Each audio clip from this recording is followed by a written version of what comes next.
Howdy ho, gamers. Welcome to Tricky Jim. Thank you so much for tuning in. We've got Full Grip Games League nights tonight, and should be a fun one. We've got our standard league night happening tonight, and I will be casting over it in just a few minutes. We've got Gym Leader Challenge League night happening tomorrow evening, and I am very excited about our Destined Rivals midnight pre-release. It's going to be happening Friday night at midnight Eastern Time. I'll be casting over that as well. I've also got Jesse Parker coming back to the studio next Wednesday, so a week from today, and we're going to be stream some more Destined Rivals decks leading up to the Full Grip Games Gym Leader Challenge and standard $6,000 cash doubleheader event to celebrate the release of Destined Rivals. It is going to be an action-packed month for sure as we barrel forth into the summer months. We've got the North American International Championships on the horizon as well. I know many players are prepping for NAIC, and the Full Grip Games Destined Rivals 6K is a great opportunity to prepare for that. If you are in the regional area, highly recommend checking the event out. We have got many players registered already, and the Journey Together event did end up selling out. So definitely make sure to check that out if you're interested in visiting the shop here in Akron, Ohio. Let's see what else we got going on here. We've got new Destined Rivals cards getting released or getting revealed. It looks like the Team Rocket's Mewtwo EX is going to have a special kind of hollow foil treatment. So that seems pretty cool. It's hard to tell what the final result will actually look like from the from just this single scan, but it does seem like it'll have an interesting hollow foil treatment, so that's pretty cool. And the Team Rocket's Mewtwo EX from Japan did not have a unique hollow foil treatment, so pretty snazzy. That is quite cool. Let's see what else we got going on here. Reuniclus and Duosion and Solosis from Black Bolts. Reuniclus has got the Cellular Awakening attack. For each of your bench Pokemon, search your deck for a card that evolves from that Pokemon, put it onto that Pokemon to evolve it, and then Evo Lariat does 40 damage plus 40 more damage for each of your evolution Pokemon in play. So if you've got 6 evolution Pokemon in play, 6 times 4, yeah, that's 32. And then, nope, that's 24. Plus 4 is 280. Yeah. So 280 damage for 1 energy. That's kind of crazy. 8 times 4 is 32. Silly. Stay in school, kids. Stay in school.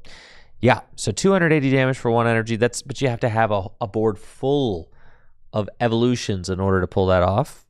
I always think these kinds of attacks, like this attack, Cellular Awakening, right? Good attack, but on a stage 2 Pokemon, it's like you've already invested the time and energy into setting up a stage 2 Pokemon, and then you're going to use an attack on your precious stage 2 Pokemon to go set up more Pokemon? Like, that just seems, to me, it seems ridiculous. I do hate to see these kinds of attacks put on stage 2 Pokemon. Stage 2 Pokemon are already difficult enough to set up.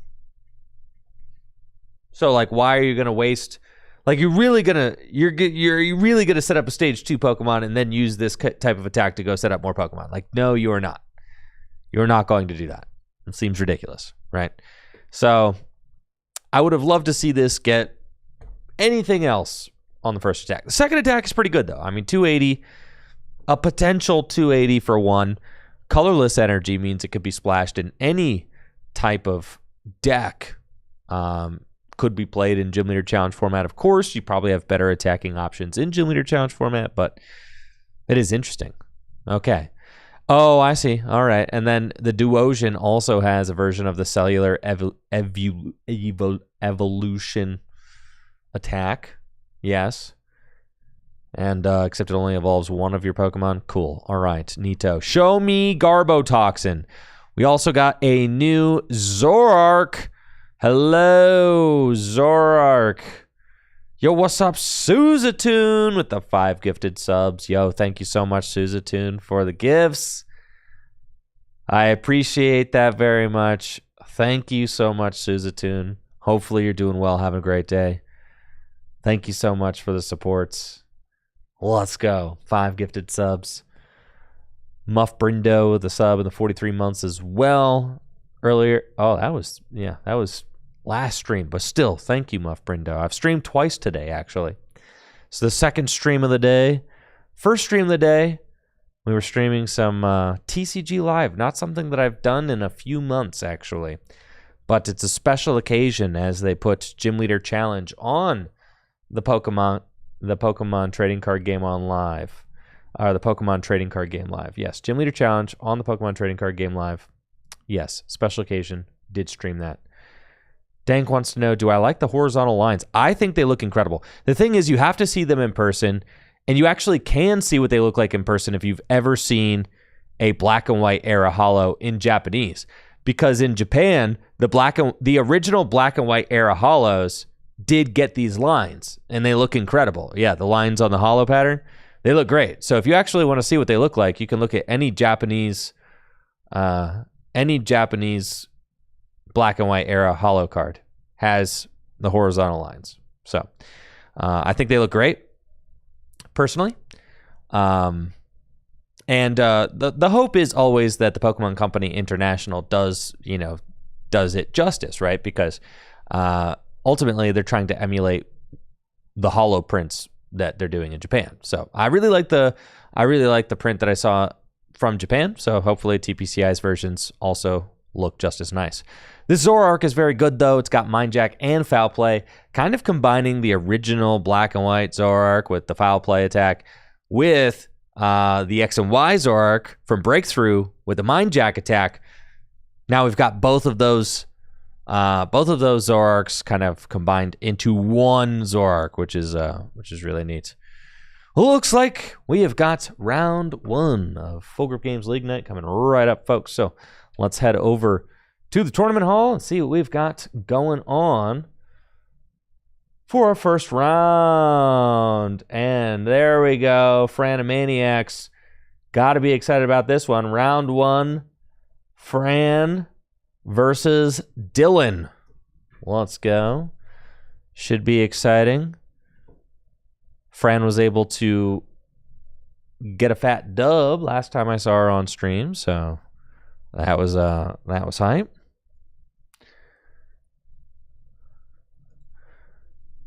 Let's see what she decided to bring to the table tonight. Dylan actually won last week's Standard League Nights with the Ceruledge EX deck. It was really cool to see. Actually took down Ben Morse in the final round. So super, super cool. See these players facing off round 1.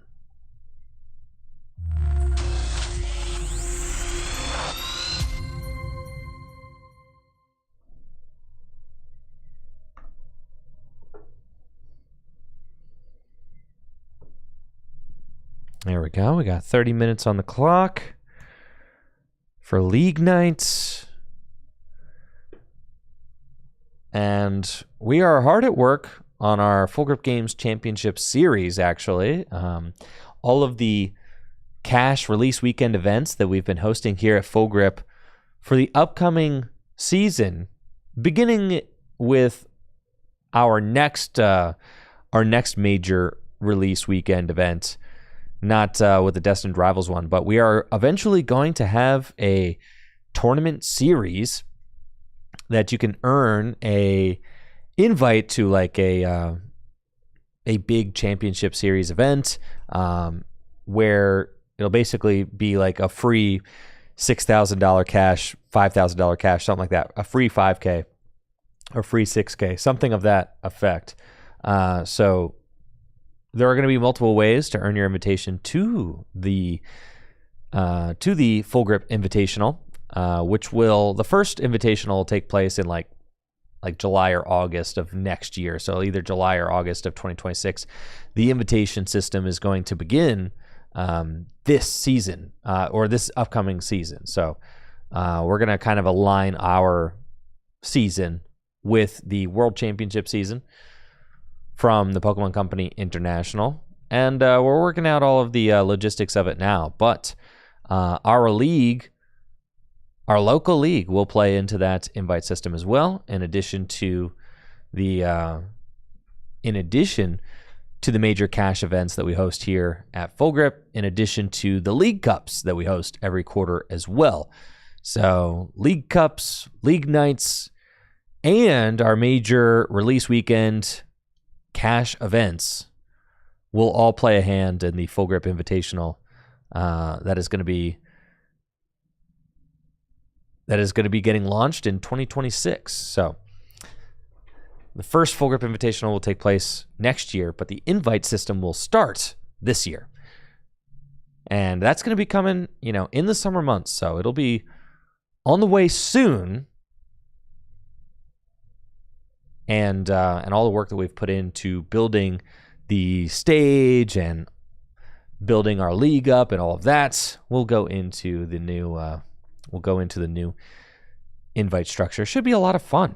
Honestly, I'm really looking forward to it, and it'll help give some narrative to our local league nights, our league cups, and of course, we'll give a larger arcing narrative to the Full Grip Games cash events that we host for every set release as well, because players can earn invites by placing well at our major events. The matchup in front of us, though, is what we got right now. And look who's forgotten to start the timer again. We've got Fran on the right versus Dylan on the left. Looks as if Fran is playing her trusty Raging Bolt EX deck.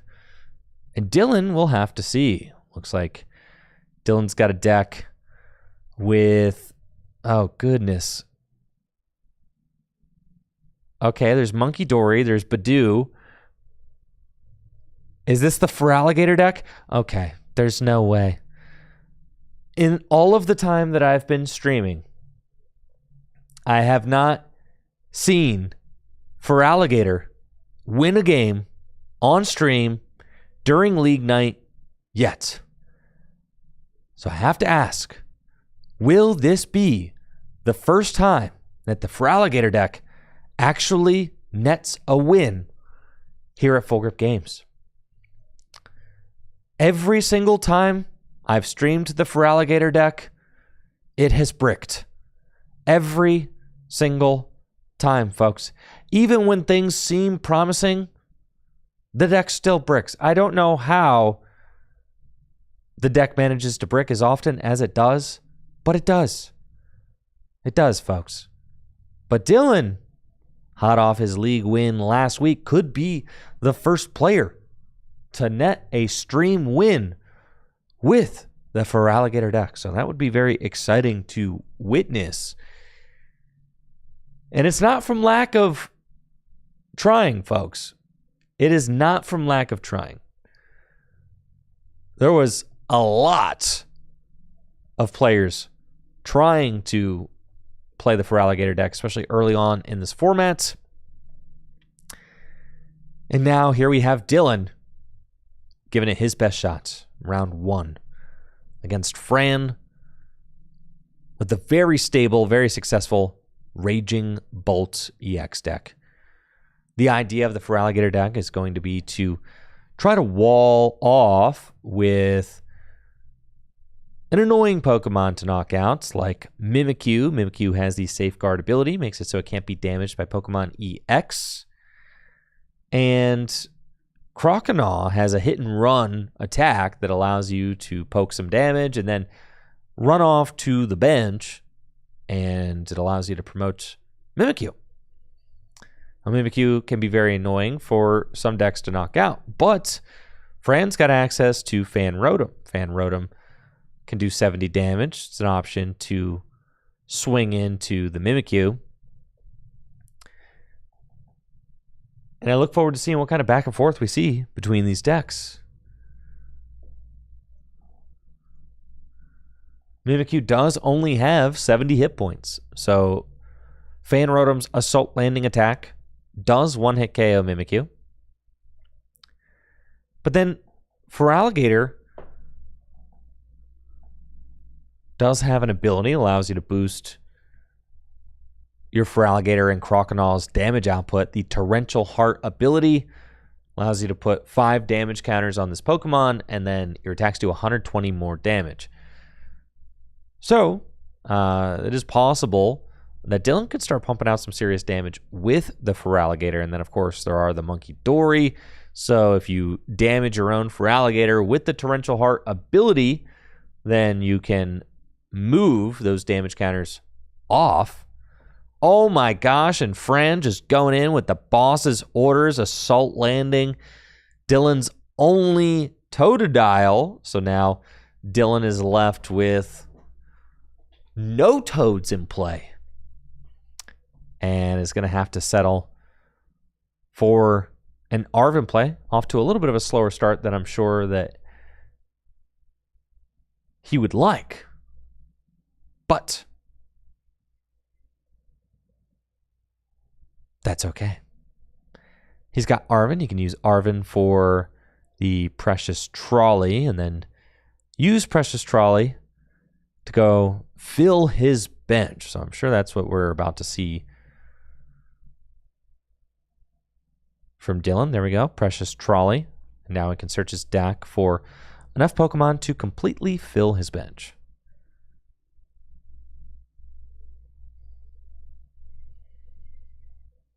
Looking at a couple of Totodile. He's also got the TM Evolution off of the Arven, so could use TM Evolution to spring some of those Totodile right up into Croconaul. But this is one of the things that makes the Raging Bolt EX deck such a troubling deck to deal with. The fact that Fran hasn't even seen a Raging Bolt yet. It's just Fan Rotom, honestly. Fan Rotom, great consistency card, can use that Fan Call ability to search out 3 colorless Pokemon with 100 hit points or less on the first turn of the game. We saw Fran use the Ditto to transform into Fan Rotom and then was able to use Fan Call, but didn't even have to use Noctowl and its Jewel Seeker ability to go get a boss's orders. Just had the boss's orders in hand ready to go. It looks like Dylan is going to start juicing up Mimikyu, which seems like an interesting choice because Mimikyu seems like your best wall Pokemon, but Dylan is opting to send the Mimikyu up with a Luminous Energy attached to it to use the Evolution attack. And maybe it's because I don't know why Mimikyu is the best choice here. I mean, letting the Mimikyu get knocked out seems kind of tough. And Mimikyu's a Pokemon you're going to want to survive later in the game. Maybe it's because Dylan says, well, if I have to attach an energy to any of my Pokemon, it doesn't make any sense to attach a Luminous Energy to Badoo or Cleffa or anything like that. So I guess Mimikyu is getting sent just for a lack of a better Pokemon to attach an energy to. I do see a Daisy's Help in Fran's hand, and I'm wondering what that card does. Daisy's Help. Draw 2 cards, look at your face-down prize cards. That is spicy. Okay. So if you prize something that you want to have access to, you could use Daisy's Help, draw 2 cards, and then take a look at your face-down prizes.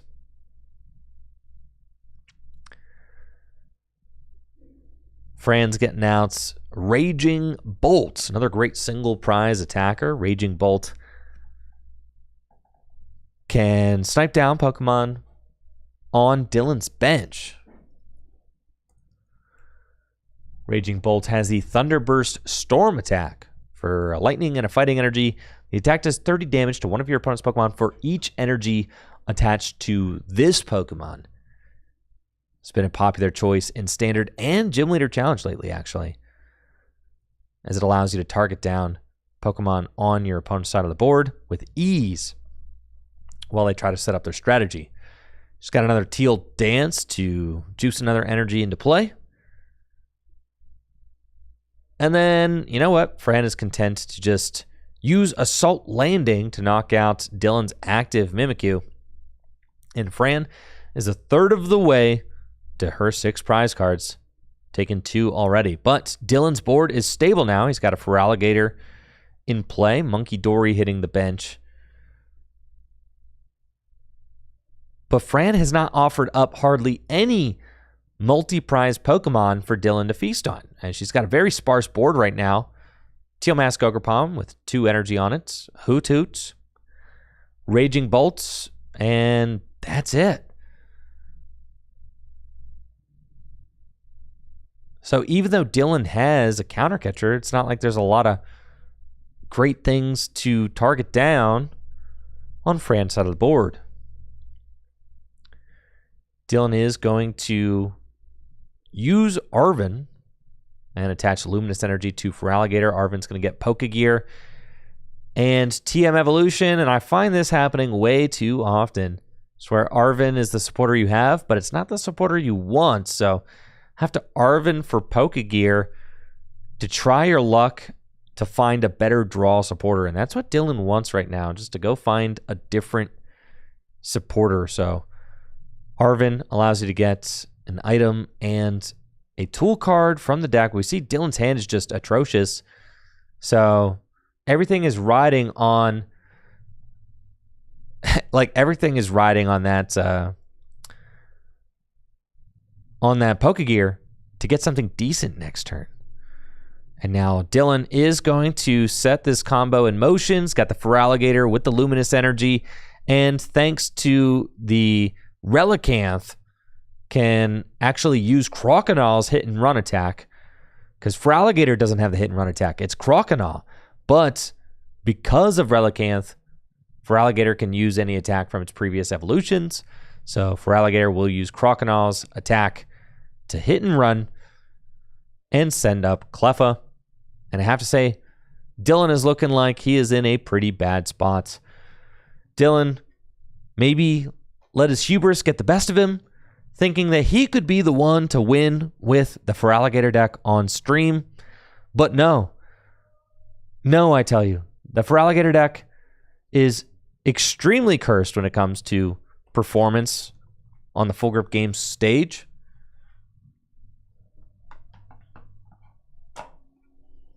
And it does not look as if Dylan will be able to overcome the curse of the Feraligatr deck.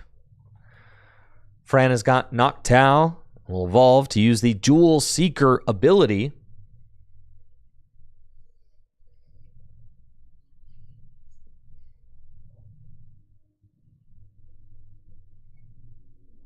And she's got Night Stretcher. She can use to go get her Raging Bolt back. And then Sada's Vitality can accelerate basic energy from the discard pile to both of her bolts. She's got Baby Bolt and Big Boy Raging Bolt EX. And she'll get to draw 3 cards as well. There's another Sada's Vitality, Grass Energy, Nest Ball.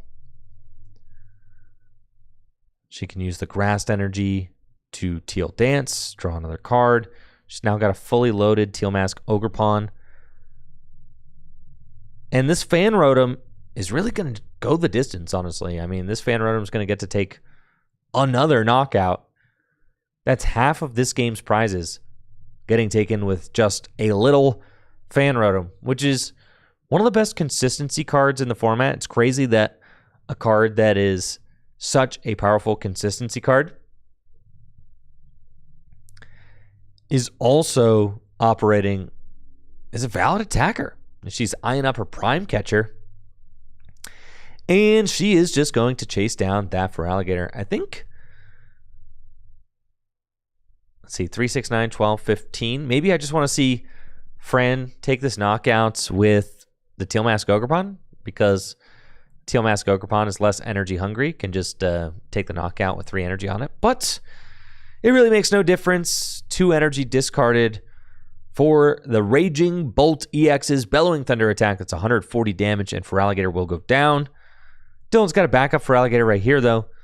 But things are looking extremely dire. It looks like Dylan was able to find a professor's research, but I think that just whatever Dylan's deck is trying to do is just not good against what Fran's deck is trying to do. Dylan's deck is not doing a great job of walling off this aggressive Raging Bolt EX deck. We do see that Dylan found some key pieces. He has Night Stretcher and Artisan. Question is, does he have another Mimikyu available? He's got Night Stretcher for water energy, which he can attach to for alligator. Artisan in hand, it would be really good to be able to hit and run into a Mimikyu right now. Counter Catcher could allow Dylan to take out the Fan Rotom while using hit and run to swing into something. Dylan can also go for the retreat lock option. The Totodile has an attack that for alligator has access to, thanks to Relicanth. The Big Bite attack makes it so that during your opponent's next turn, the defending Pokemon cannot retreat. Fran has been very stingy with her resources, though, and has not really overextended herself other than the Prime Catcher. She didn't need to use that Prime Catcher last turn. I think here, that's probably what we're going to see Dylan do. Try to retreat lock. Yep, the Noctowl. So Counter Catcher on the Noctowl, and then we see Dylan motion to the Totodile.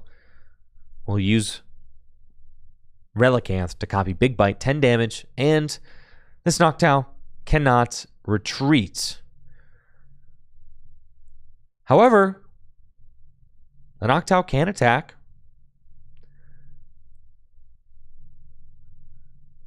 That is a possibility. But if the Noctowl starts attacking, Dylan can set up multiple Monkey Dory and just move all of those damage counters off of the Feraligatr and onto Fran's board every turn. So this is a possibility. Or to scrape out this win is a scary prospect. These decks don't play a lot of switching outs. Prime Catcher is the most valuable switch option that the Raging Bolt EX deck has. We see Fran kind of acknowledging this by attaching the grass energy to the active Noctowl, saying, I may have to attack.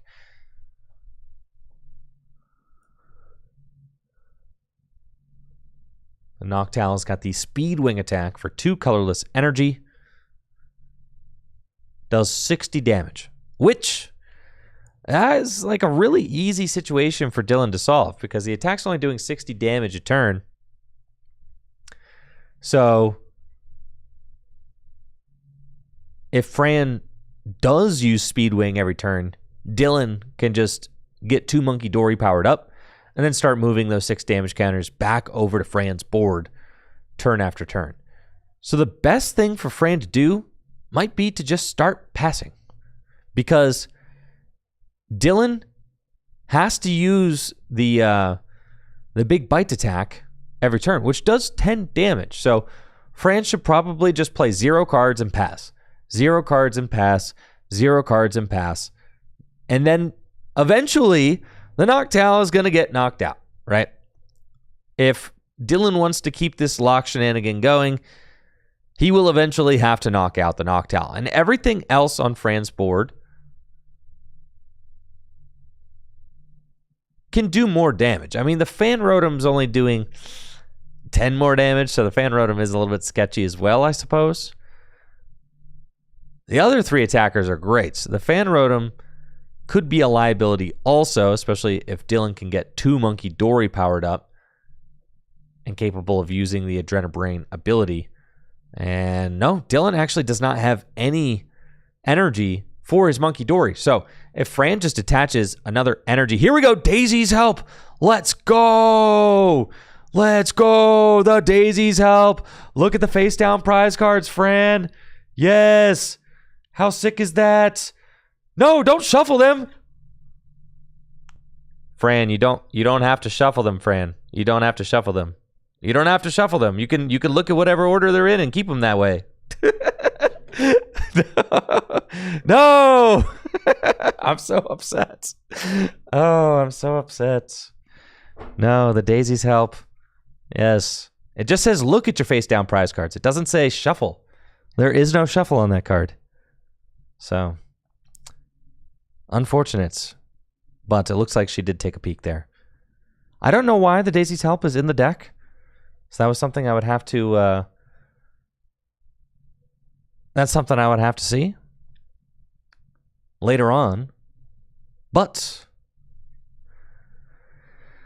interesting nonetheless. No way!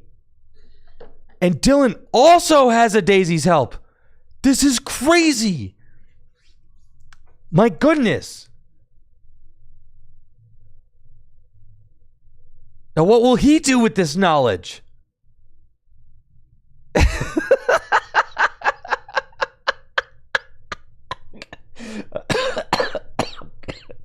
I'm gonna choke. Okay, well, all right. Daisy is being played, I think, a lot more in this particular match than maybe she ever has in any other TCG match recorded ever. So, yeah, Daisy's getting a lot of airtime here. Did you know that there's a supporter card called Daisy's Help? Allows you to draw 2 cards and then just look at your face down prize cards. How fun is that?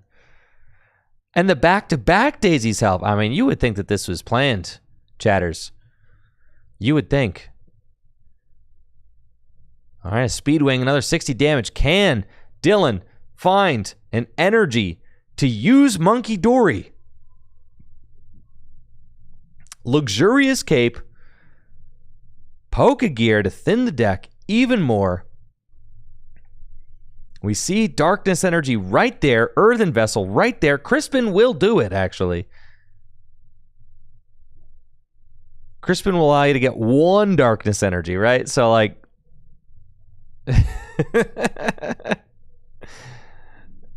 yeah. And then you could attach the Darkness Energy to the Monkey Dory. I mean, that's fine.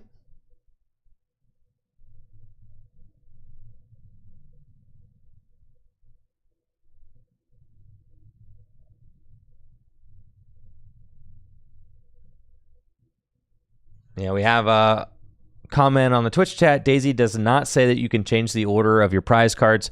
You're actually allowed to change the order of your prize cards at any point in the game. Are you not? There's nothing in the rules saying that you cannot change the order of your prize cards. So if you gain information that would make you want to change the order of your prize cards, you're allowed to do that because you do not have to take your prize cards in order in the Pokemon TCG. You can take them in whatever order you want. Correct? Correct. So at any point in the game, you're always allowed to change the order of your prize cards. Always. If you were playing in a national championship and you decided you wanted to rearrange your prize cards, you might look sus, but you could do it. Yeah, thank you. It's your boy Rhett Law for that Prime sub in the 11 months. Appreciate you, Rhett Law. Thank you. But yeah, say for instance you wanted to change the order of your prize cards from being 2-2-2 to 3-3 if you needed to adjust your bench. Like say look at Dylan's prizes right now, how they're 2-2-2. And then what if Dylan wanted to extend his bench using Area 0 Underdepths and then decided that he wanted to rearrange his prize cards so that they were in a 3-3 formation? he would be allowed to do that. That's his prerogative, right? So, no, it's not that serious. You're allowed to rearrange your prizes however you want. But do note that if you rearrange your prizes too much, you will look like, sussy. All right, Pokegear, we find Lana's Aid. Let's see what Dylan's got with Lana's Aid. Lana's Aid can get a Totodile, Monkey Dory, and if there's a Darkness Energy down there, which I think there is, yes. All right, now Dylan has just in time found the second Monkey Dory with another Darkness Energy. And now has double Adrenabrain and can move 6 damage counters off his Feraligatr every turn, which basically makes it so that he and Fran are at a stalemate. I definitely do not like Dylan moving damage counters onto the Fan Rotom. That seems like a huge mistake. Unless he's trying to KO all the threats. Now, yeah, I don't know why he'd move damage counters onto the Fan Rotom. Because the Fan Rotom is like the only other Pokemon in play that you could potentially stick with a Feraligatr Big Bite. So that's like the issue. So you definitely don't want to target down the Fan Rotom if you can help it. Because you would rather the Fan Rotom get locked in the active for longer. Now Dylan's Feraligatr has 90 damage on it. And is healing 60 damage a turn, thanks to the 2 Monkey Dory and their Adrenabrain abilities.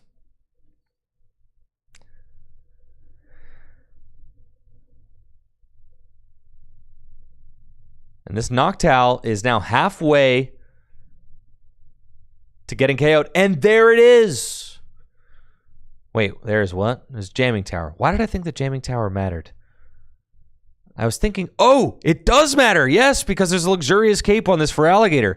But does it matter? The Feraligatr has a lot of hit points. I was like looking at the board. I was like, why did I think that a Jamming Tower might matter? Yeah, the Luxurious Cape. But Feraligatr has 180 hit points. So the 60 damage, it's crazy. Because if Fran had found that Jamming Tower just a couple turns earlier, then this Feraligatr would get knocked out, and Fran would be cruising to a dub. Fran definitely needs to speed up her play. Time is winding down. This will definitely end in a tie if she does not pick things up. But both players seem to be really contemplating their plays. It looks like Fran has gotten to a point now where she's passing, and I'm okay with that. That seems fine.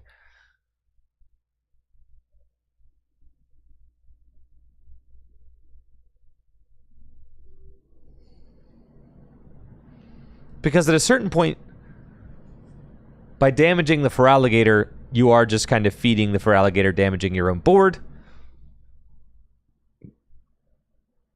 Dylan's got one more Adrenabrain ability. Going to move 3 more damage counters over to the Raging Bolt EX.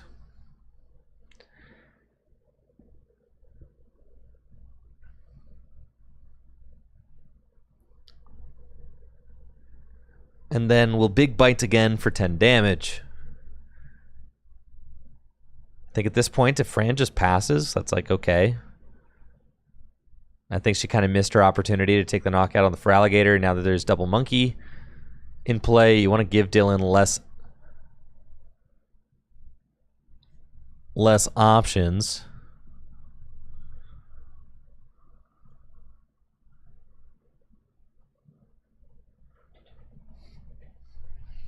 And he's taking a knockouts on the Fan Rotom on the bench.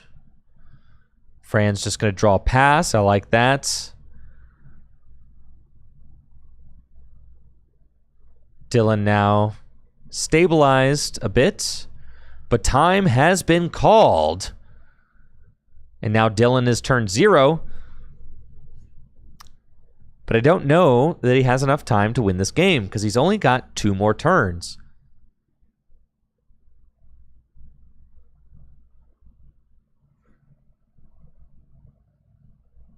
And I do not think that he can take 4 prizes in 2 turns.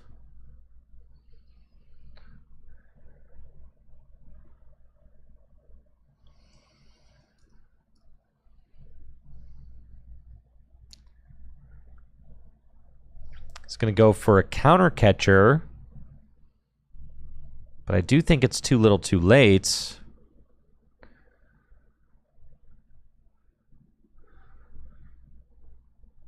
This match will end up in a tie.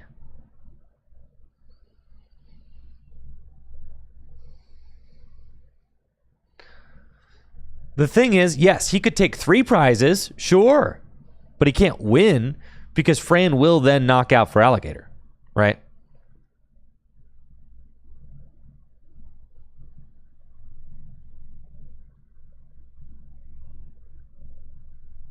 The thing is that knocking out the Noctowl is not part of his 4 prize map. He doesn't have a backup attacker. So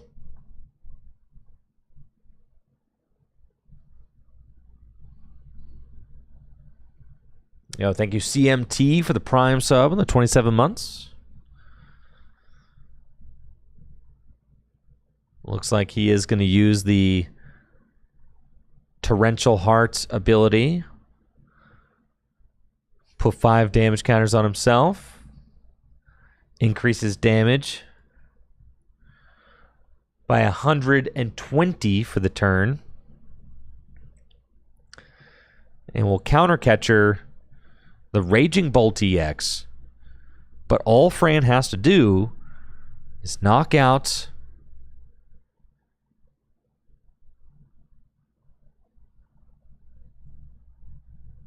this for alligator, and she should win the game, or it should just go to a tie, because for alligator is the only attacker that Dylan has. So Dylan is going to take 3 prizes this turn, but his bench is locked, and Fran has got the jamming tower in her hand, so she can bring this for alligators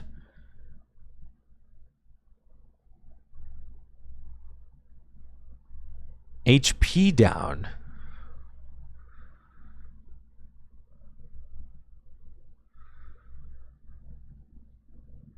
But she does need to have a way to gust this thing up. All right, so there we go. Dylan's going to take the knockout with Crokinole, swinging for 150 damage. Fran just has to knock out the Feraligatr on the bench. Has to do 180 damage to it. The question is, does she have Boss's Orders? She also has Blood Moon Ursaluna, so that could be a possibility also. And here comes the Blood Moon. But she absolutely 100% has to target down the Feraligatr this turn. The Feraligatr is a big problem, can take a one-hit KO on anything.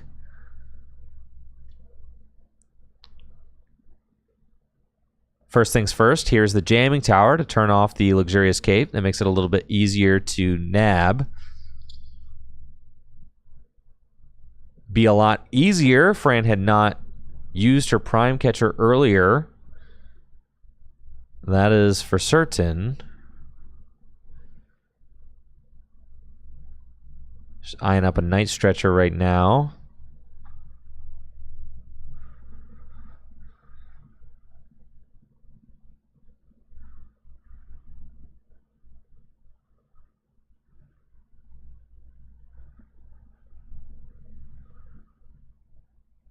I do not believe that Fran had any ability to take 2 prizes on that Feraligatr this turn. It was impossible.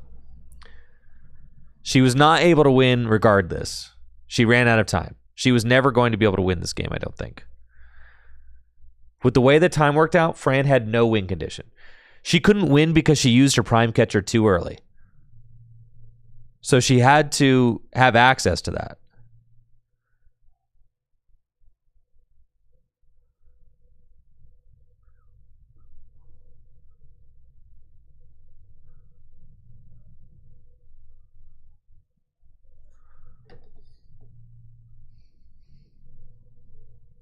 It looks like she is going to judge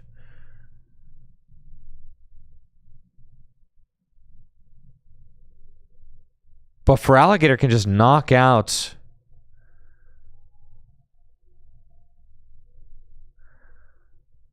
this Blood Moon Ursaluna. So unless Fran plays Counter Catcher,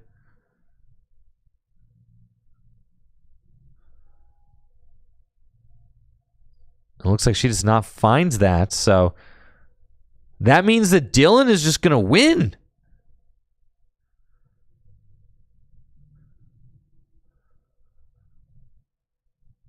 Just knock out the Blood Moon. That's it. Doesn't even need to draw his card. He's got it on board.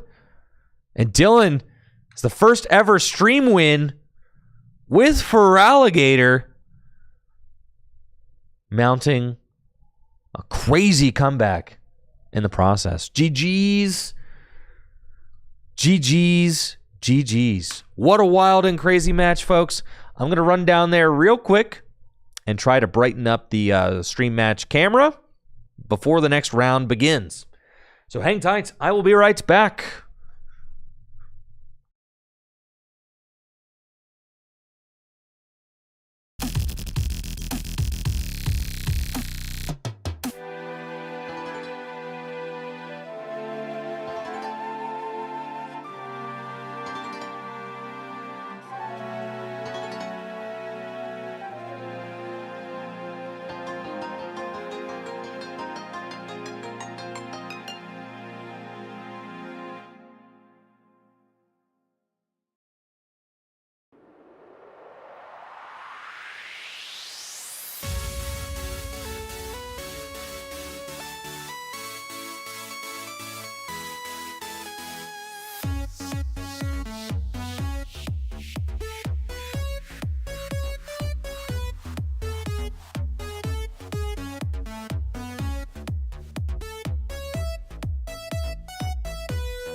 All right, we're back. I fixed the brightness level of the stream table without overcompensating. Honestly, it's a small miracle. Okay, looks fine. That's probably correct, right? Yeah, that's probably good. Okay, wonderful. That seems good. Yeah, that looks great. Wonderful. I am out of breath, though.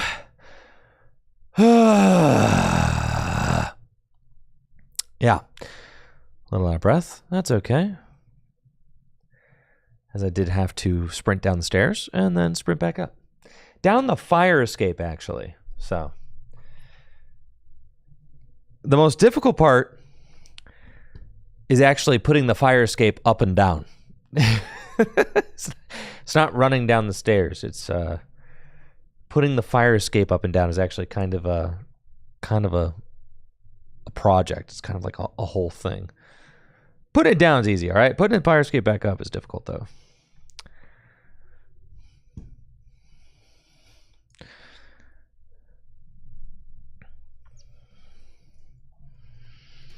Originally, the renovation plans for the new tournament area included plans for a staircase built into my new studio so that I could easily traverse up and down. But yeah, those plans eventually ended up getting axed because the staircase was going to be very expensive. And also there wasn't enough space for it. So now I have to use the fire escape. But it's all good. Looks like Chase, going first here, has got a Hops Snorlax with a Hops Choice Band. And just has to pass. Sean is playing a Blissey deck. Crazy. Okay. Well, game on, gamers. Let's see what we got going on here. We've got Sean on the right with the Blissey deck. Chase on the left with the Hop Snorlax deck. And Sean's got the perfect turn one. Arvin, Precious Trolley, boom, Trolley. Fill the bench with basic Pokemon. Exactly what you want. Now, I did, unfortunately, swallow a fly on my way down. So, like, that was disgusting, and I did almost have to vomit it up. So, I've got a nice can of sugar-free Sprite to wash it down.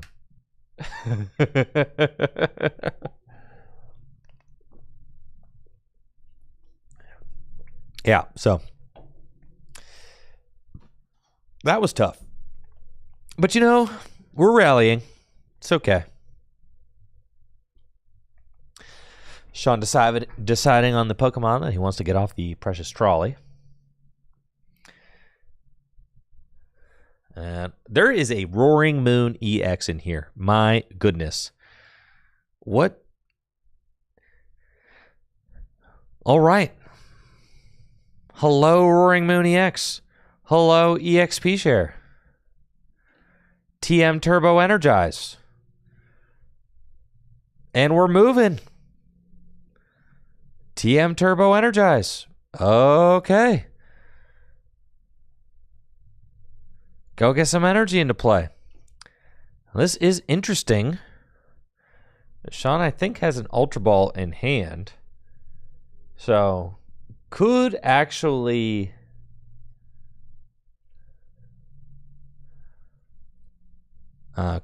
use the Blissey EX's ability to move an energy up to Blissey and actually attack with Blissey next turn if Chase is not able to get another Pokemon online. So looks like Psychic going on to the Giraffe Rig. Chase does find a Pokemon. Ooh, the Hops deck, I mean, this seems like it could be not great for Chase, gonna be honest. The Hops deck is really cool, but doesn't necessarily have what it takes to one-hit KO Blissey. Just does a lot of chip residual damage. So I'm wondering if Sean will be able to glance those hits off with ease.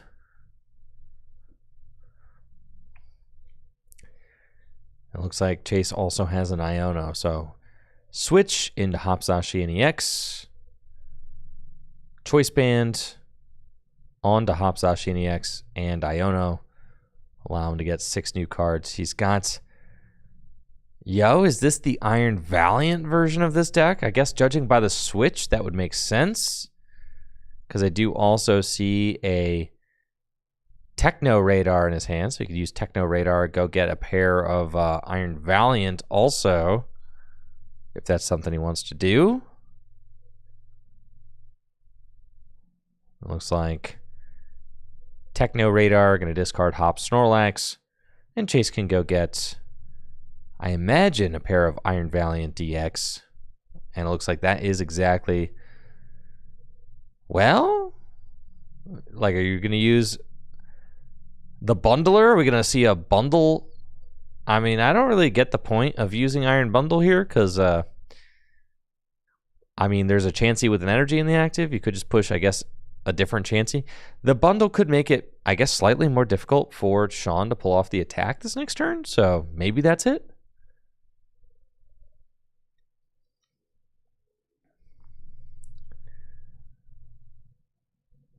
And here we go. Iron Bundle, gonna just push up a different Chansey. And then it looks like Chase did not hit the stadium, so Insta Strike is gonna do 3, 6, 90 damage to the active, and then Chase will also choose to put 3 damage counters on the benched Roaring Moon EX. Little 90-30 action there, and now it is Sean's turn. Has an Ultra Ball in hand. Research as the supporter for turn. Seems pretty good.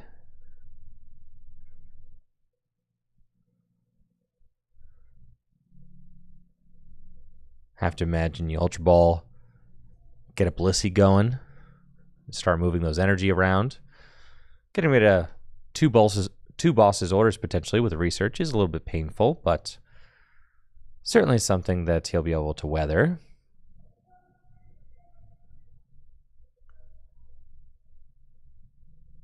Sean takes a look through his deck. Looks like he's eyeing up Farigiraf EX. Okay, so Farigiraf EX going to be hitting the board.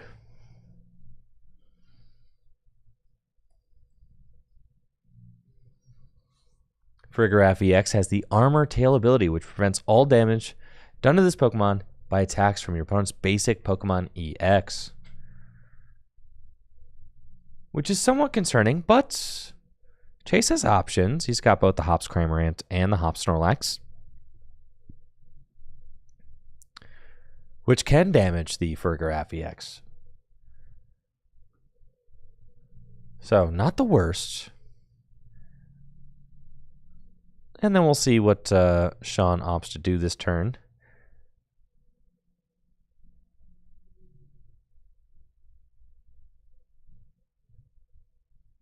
Looks like he could research. That's what I would expect.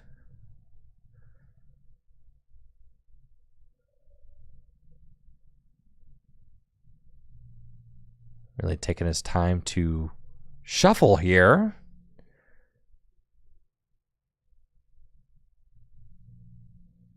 Maybe a little too long.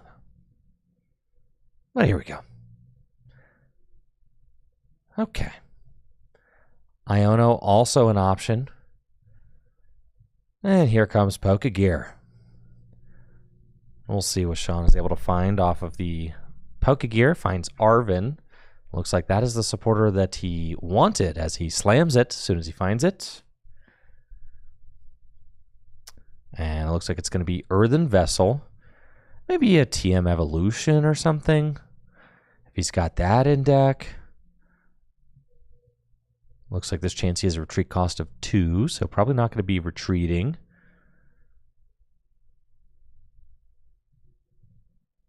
I guess I'm not seeing the eagerness to play the Arven, as this doesn't seem like the most explosive turn. I mean, he's not getting any Chansey into play. Just has like a Rigid Band and an Ultra Ball. So, Rigid Band is going to go onto the Farigiraf.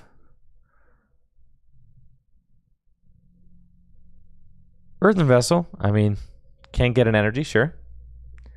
Thank you, Baja Monster, for that sub and the 30 months over on Twitch. Appreciate it.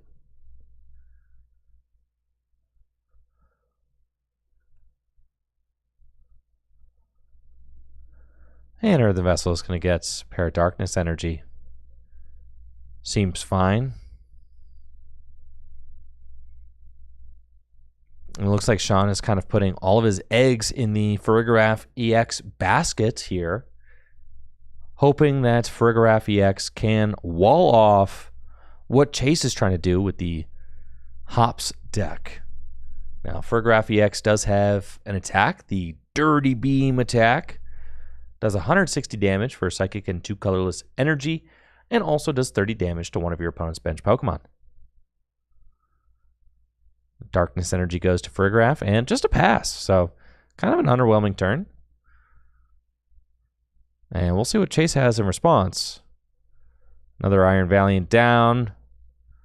Hops Choice Band to Hops Cramorant. I think he's got Research. Yep, so it's going to Research, discarding Arven. Finds the Postwick. Daisy's help.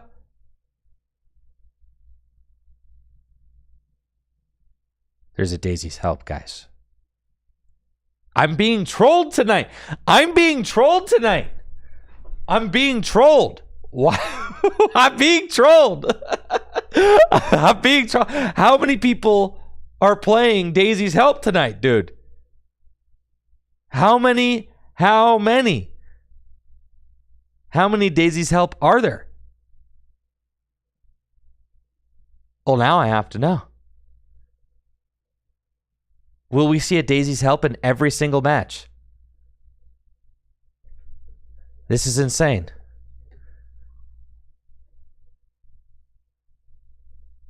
Absolutely insane. Oh, now things have gone too far.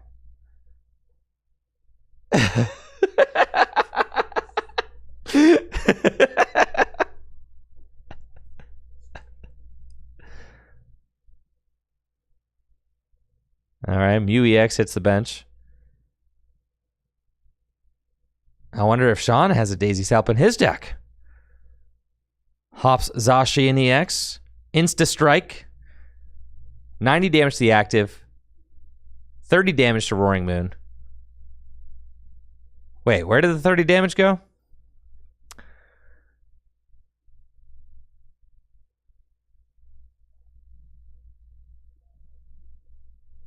Wasn't there supposed to be 30 additional damage?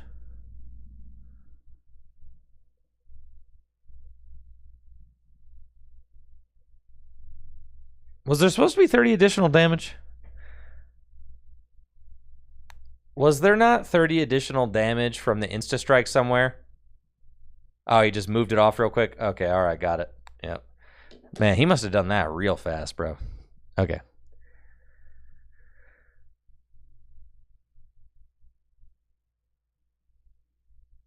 No, but like, shouldn't there be 30 more? I don't know, man. Maybe I'm tripping, bro.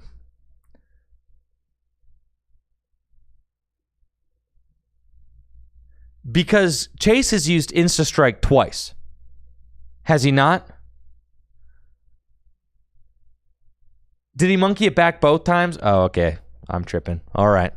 Play ball, play ball, play ball, play ball. Okay.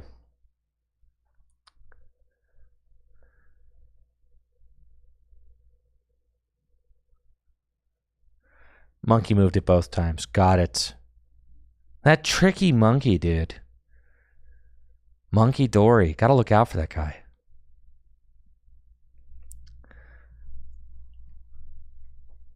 Okay, energy going on to the Hop Snorlax.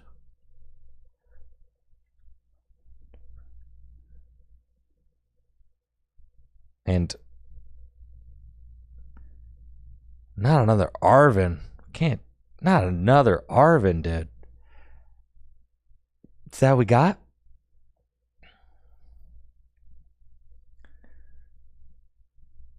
Another Arven it is.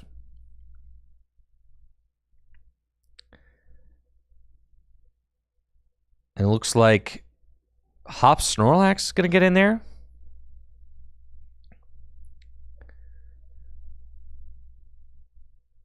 Could use Prime Catcher. If you have Postwick, you could take out Monkey Dory. I guess.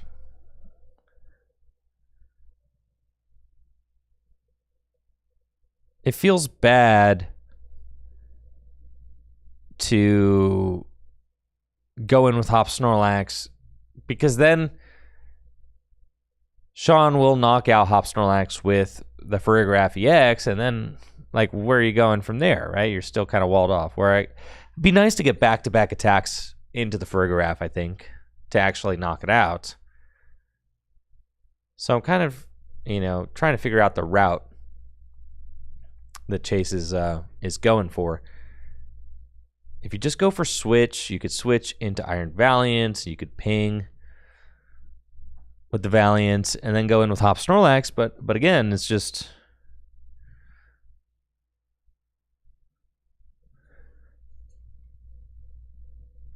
Kind of a weird couple of turns you got.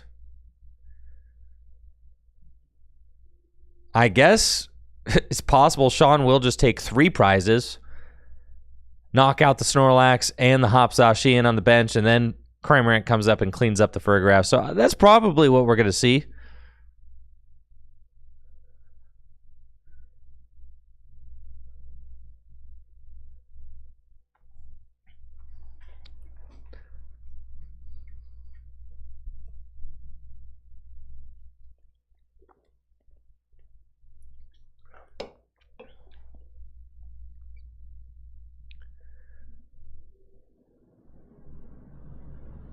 All right, we got a Pokegear.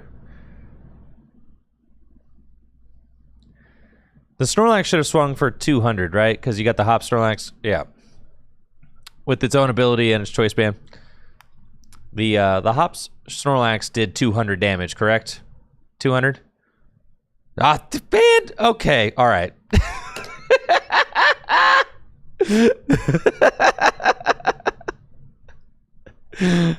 All right.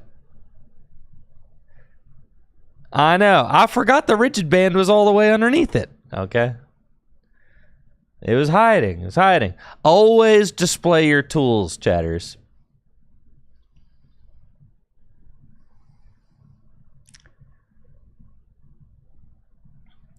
Always display your tools. I'm just going to shut up now and let these guys play. How about that? Got another Pokegear. And it looks like Sean's going to grab Boss's Orders off of the Pokegear.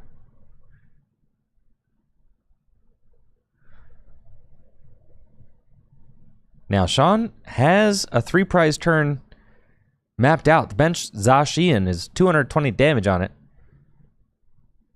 I mean, could go for a 4-prize turn, turn off Hop's Cramorant. Yeah, things are getting ugly here really fast. Boss's Orders could take out the Mew and the Zacian in the same turn. And then if Hop Snorlax tries to attack, it knocks itself out, right? So Sean is just going to use Adrenabrain, take out the Hop Zacian EX on the bench.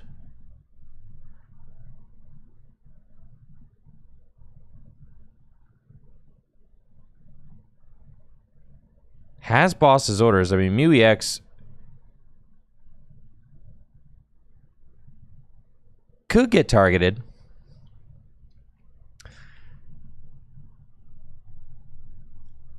It looks like he's weighing that decision. Here comes the Mew. Yeah, this is just absolutely disgusting.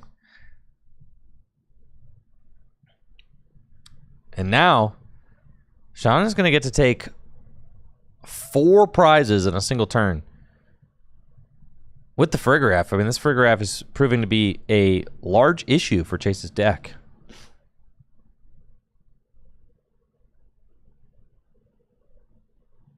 And then with 1 energy on Roaring Moon EX, I mean, it's not going to be difficult for Sean to be able to piece together a big KO at the end of the game.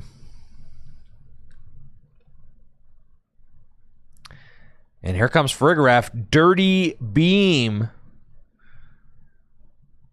160 damage, times 2 for weakness, 320 damage to Mew EX. And we'll get to place 30 damage on the bench somewhere. Looks like 30 damage going on to the Iron Valiant. Hops Cramorant gets the promote, but that thing can't even attack.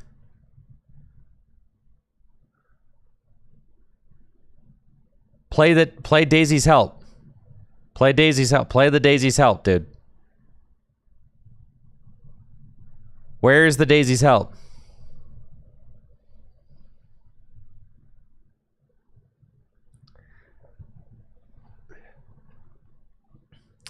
Lucky bonus. All right, the lucky bonus would have been sick.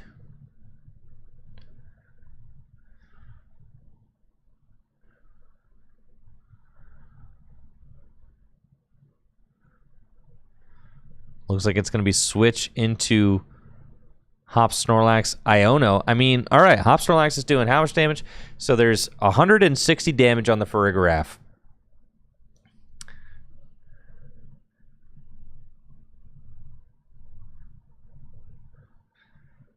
Hop Snorlax is doing 200. It would do 160 more. So the Farigiraf would go down.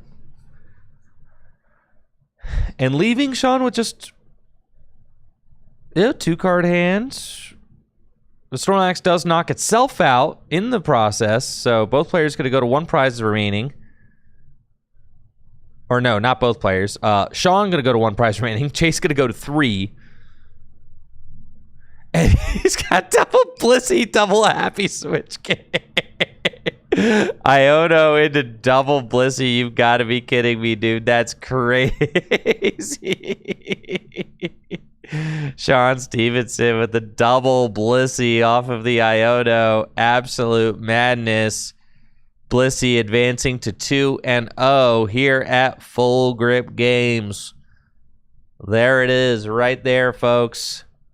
Double Happy Switch. That is a happy switch if you ask me. Beast mode. Not in the pre-release deck box. In the pre-release deck box, beast mode. Beast mode, guys. Beast mode. Sean Stevenson, beast mode. That was sick. In the pre-release deck box, absolute savage. Just ravaged Chase's Hop Zacian deck. And here is Chase now. Probably saying something to the effect of, dang, I'm so unlucky, bro. I can't believe how unlucky I got. That's crazy. I'm just the unluckiest guy there ever was. Got absolutely sacked. I can't believe I Iono'd and it was double Blissey. Who even draws like that? And Dylan's like, yeah, man. It's crazy, bro. It's crazy. How unlucky is he? He's just the most unlucky. GG's, GG's, GG's, GG's.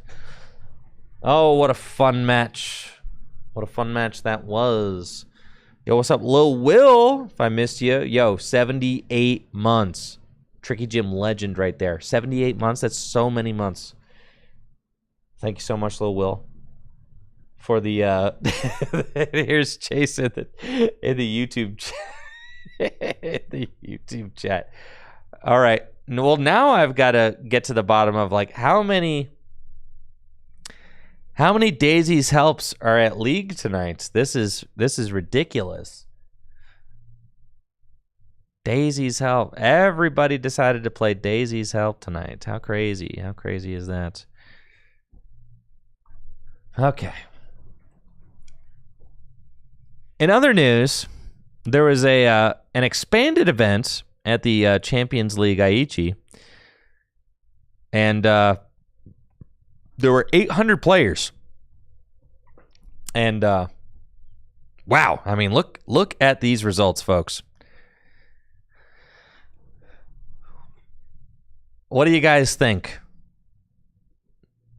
Healthy format? I'm just saying, if Gym Leader Challenge results looked like this, I would be getting an earful.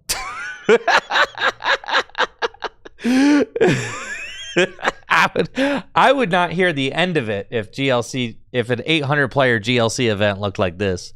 I would not be hearing the end of it ever.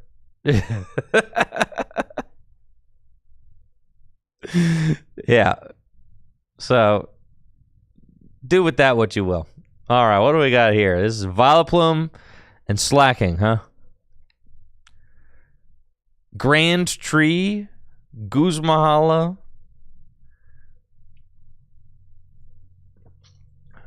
Path to the Peak,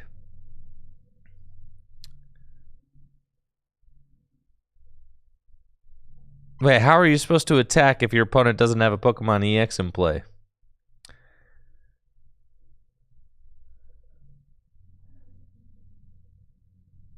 Path?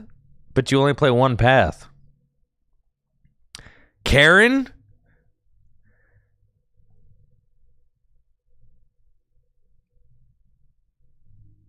How are you supposed... There's only one path. There's only one.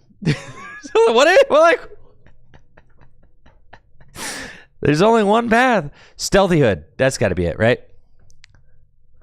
Nope. Nope.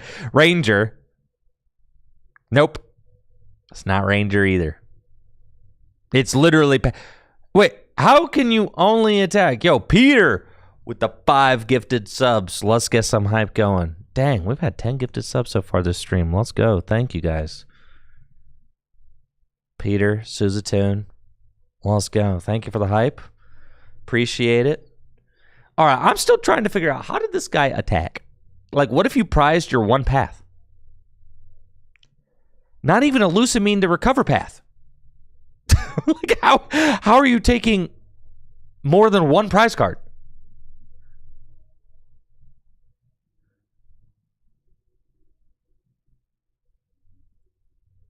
I guess you're just assuming that every single deck you're up against has an EX in play, right?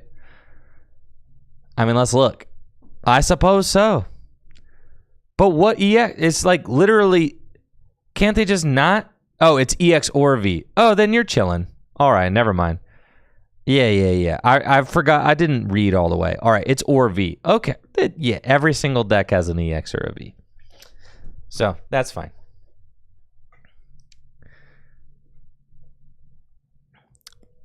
Yo, Natalie, we should do an expanded tournament at Full Grip Games.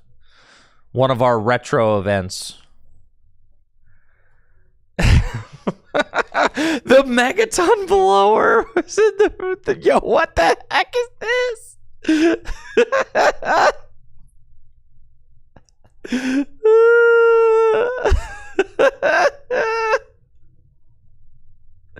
Discard all tools and special energy. Oh yeah, we could do expanded retro.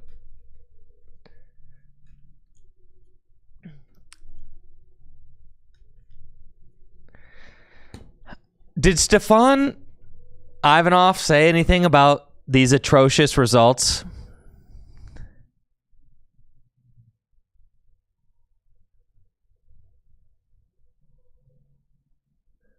Let's see.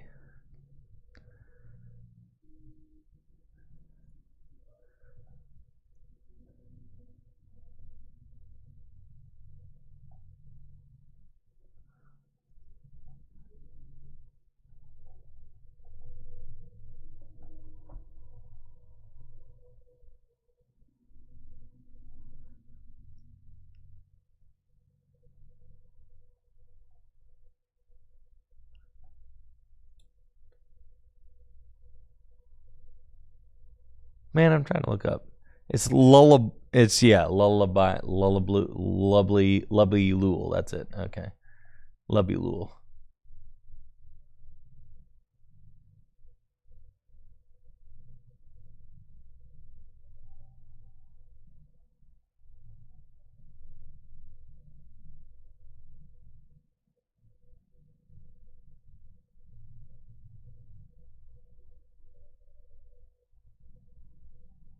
It's just all Reggie Drago, though.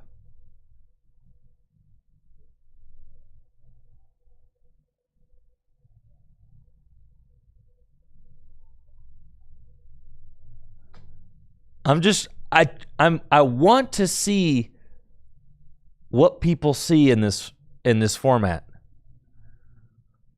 I want to see it. It's just Reggie Drago mirrors.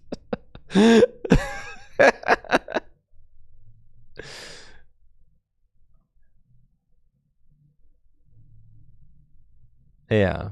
But anyways. That's kind of fascinating. Iron Thorns. Archeops. Man. Yeah, this deck is evolved. Research Lab. See? This card's broken. This card is way too broken. Even the expanded players know how broken this card is.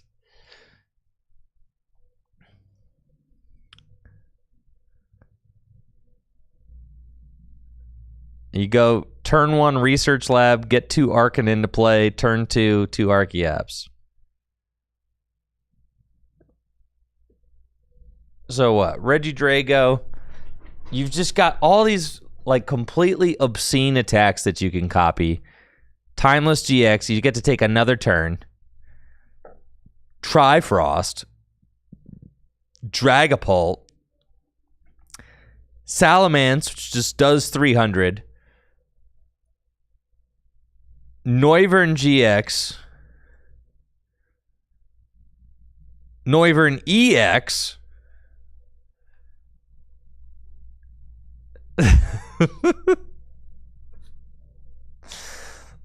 bruh. It's crazy. Absolute madness. Megaton Blower is the ace spec because of how broken Double Dragon energy is. Dedenne GX, Crobat V, Latias EX, Item Lock Badoo, Wobbuffet with Bide Barricade, Leafy Camo Poncho,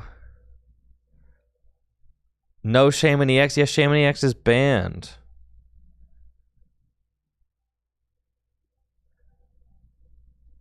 And Expanded. Yeah, Shaman EX got banned from Expanded a little while ago, like years ago. Shaman EX is one of the, I mean, I guess what's the most recent ban from Expanded? Duskull?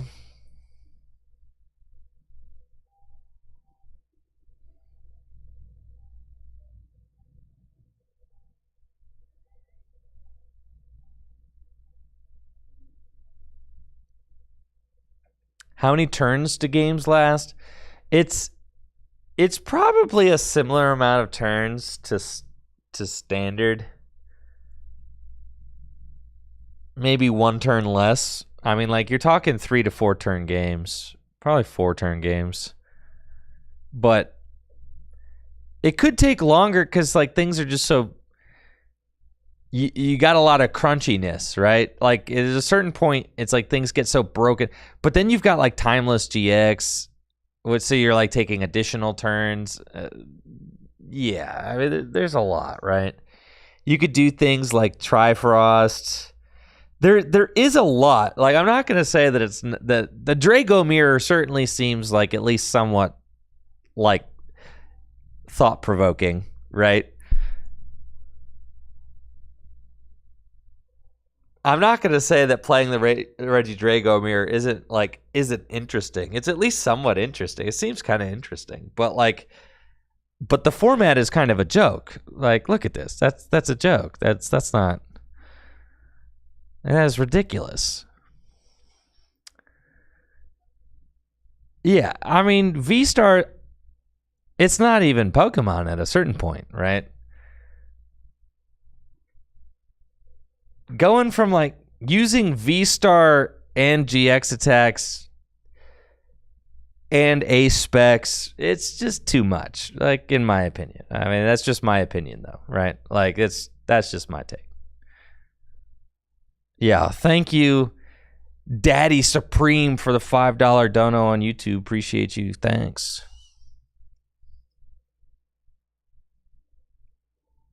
Yeah, kind of nuts. Yo, no playmats. No playmats, bro. No playmats.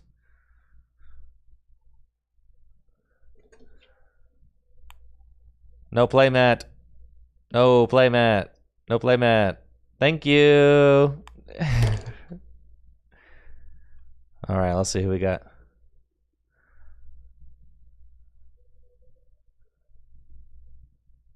Let's go. So, I mean, what's the point of having a $1,000 custom table if someone's gonna just put a $20 playmat? What's the point of having like a super nice custom table if it's just got a playmat over top of it? No. You're playing on the Pokeball table, all right? That's just part of the deal. You have to play on the Pokeball table. If you play on stream, you got to play on the Pokeball table.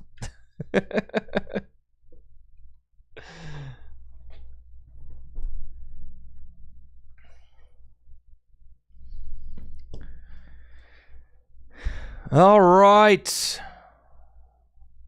get into this. We've got Cam on the left. Cameron's a recent Magic convert.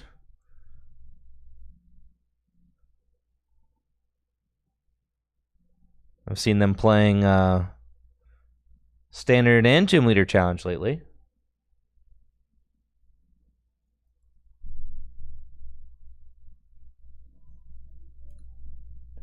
And then on the right, we've got Matt Rosen. I haven't watched Matt play before, so this will be the first time I get to watch them play.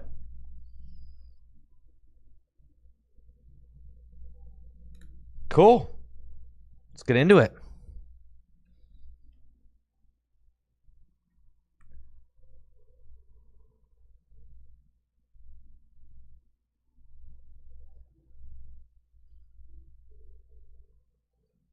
Do you think they're playing Daisy's Help?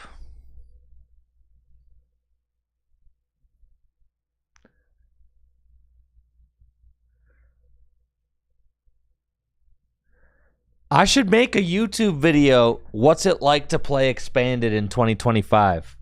I should.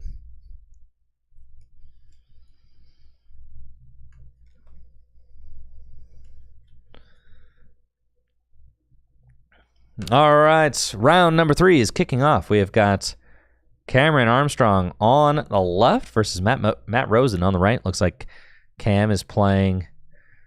Oh boy, we've got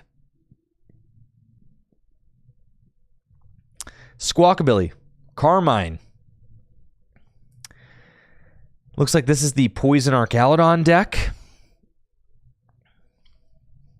So we could see some damage come into play on this first turn, thanks to the Brute Bonnet. And sure enough, there we go. Perilous Jungle, Brute Bonnet.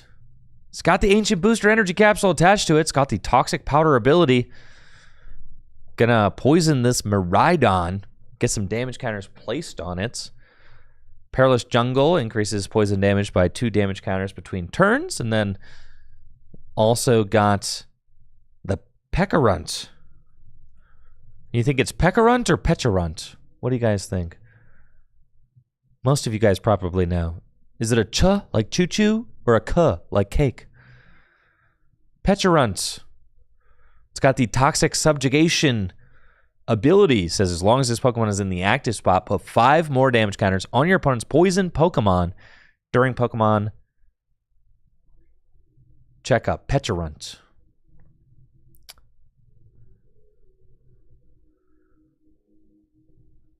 All right, looks like Cameron's also got a Fezandipity EX down.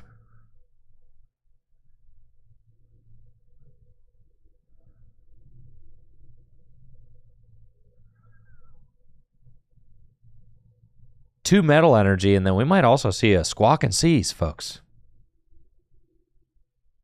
We've got 25 players.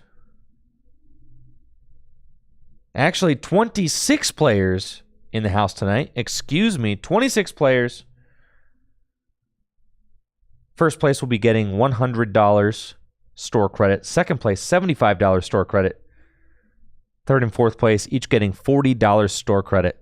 Just imagine, folks, that could be you on a Wednesday night in Akron, Ohio, playing for hundreds of dollars in store credit at your weekly league every Wednesday night. 26 players just for our local league.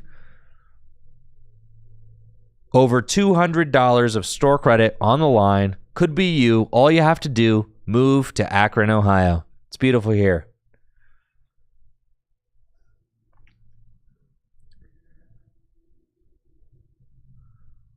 Wait, why is the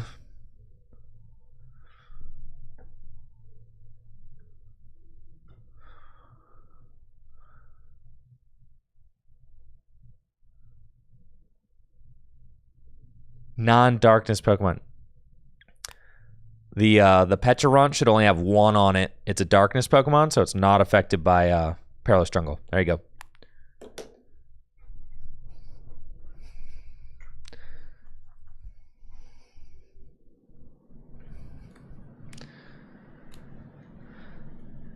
Got it, folks.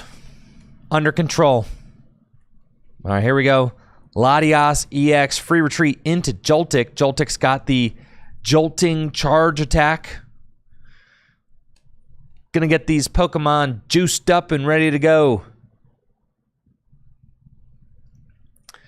Jolting Charge allows you to search your deck for up to 2 Lightning and 2 Grass Energy. And you can attach them to your bench Pokemon in any way you like. Very excited for the Destined Rivals pre-release. Going to be streaming it tonight at, or not tonight, excuse me. Going to be streaming it Friday night at midnight. Going to be a great time. So make sure to tune in if you're a little bit of a night owl or maybe on the West Coast. Friday night at midnight Eastern Time will be 9 p.m. West Coast time. Destined Rivals midnight pre-release here at Full Grip Games.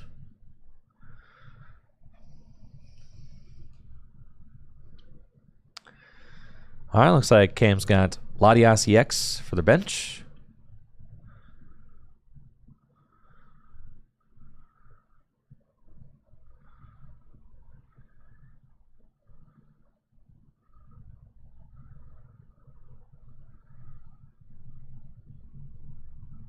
Binding Mochi for the Duraludon. And here we go. With Secret Box, discard 3.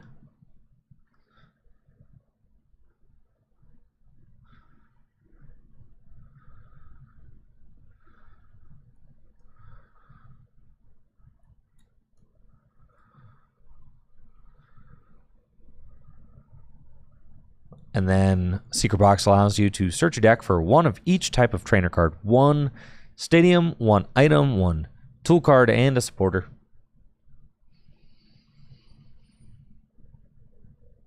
Night Stretcher can get back Archaludon. Archaludon will use its ability to accelerate 2 Metal Energy from the discard pile to itself. And then, honestly, just using the poison on Brute Bonnet, fine to take the knockout on Joltik. Joltik only has 30 hit points, so an easy KO with the Pecharunt active.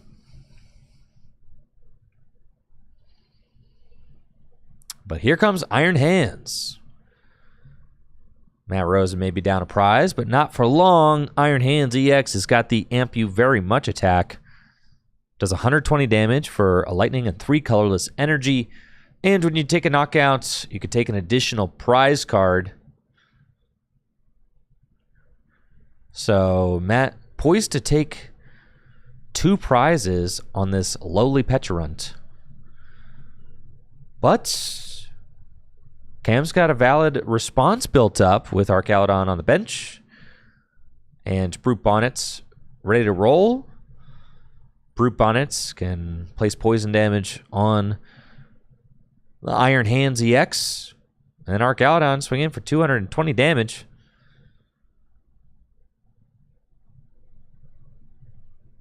Yo, maybe this is the deck that I should play for NAIC. Just donk people, you know?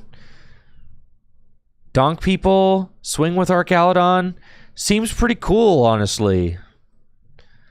Somebody talk me off the Archaludon deck. It seems kind of beast mode. All right, Amp You Very Much. 3 prizes for Matt Rosen. And here we go. Cam's got to mount a comeback. What's it going to be? Iono. Off the Iono. Cam will get 5. Matt Rosen going to get 3.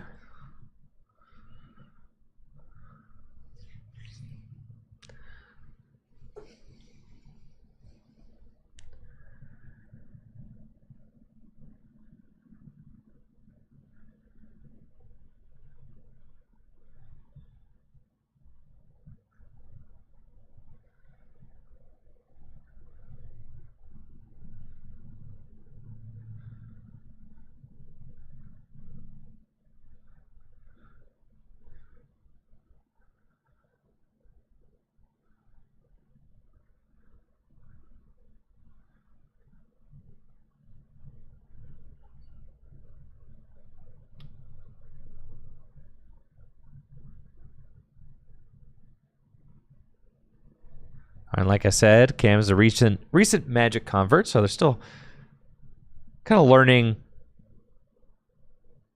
the vast majority of the card pool, but they've got good fundamentals in card games. And there we go. Archaludon going to take the knockouts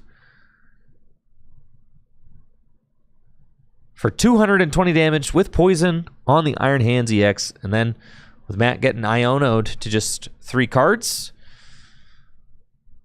things could get a little tricky. But Matt does have Crispin off of the Iono, reveals Lightning and Grass. Looks like, Trouble in Paradise asking Cam, I did grab the grass. Can I put the grass back? That's going to be up to Cam. I'm not going to police it. All right. The deck wasn't shuffled yet, so I think it's fair. Yeah, you could swap it out. Yeah, you're going to want the metal instead, for sure. The shuffle hadn't started yet, so I think that's totally fair. All right, and there we go. Crispin, 2 energy, blammo. And now, tandem unit as well. And this is really looking tough for Cameron, as they do not have a bench Duraludon ready. So,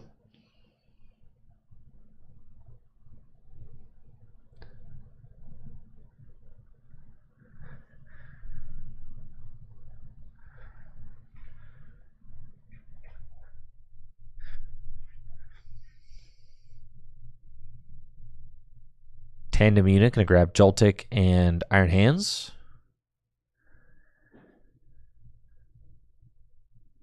And then, I mean, it's interesting because Matt will go to just 1 prize remaining, but they won't have any energy in play.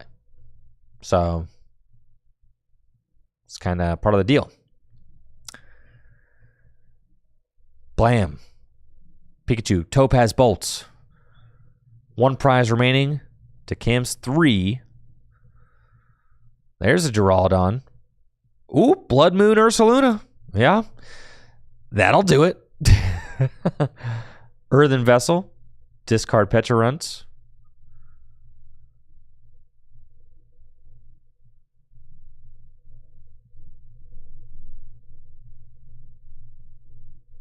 And Blood Moon Ursaluna should get to just kind of clean this game up.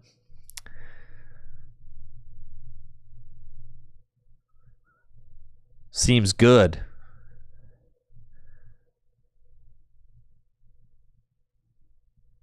And then the KO will happen with poison.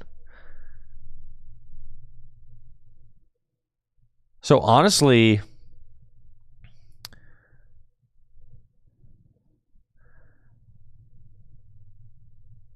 looks like Turo Scenario going to get played to pick up the Petrarunts. Okay, I'm going to use Night Stretcher preemptively for the Archaludon.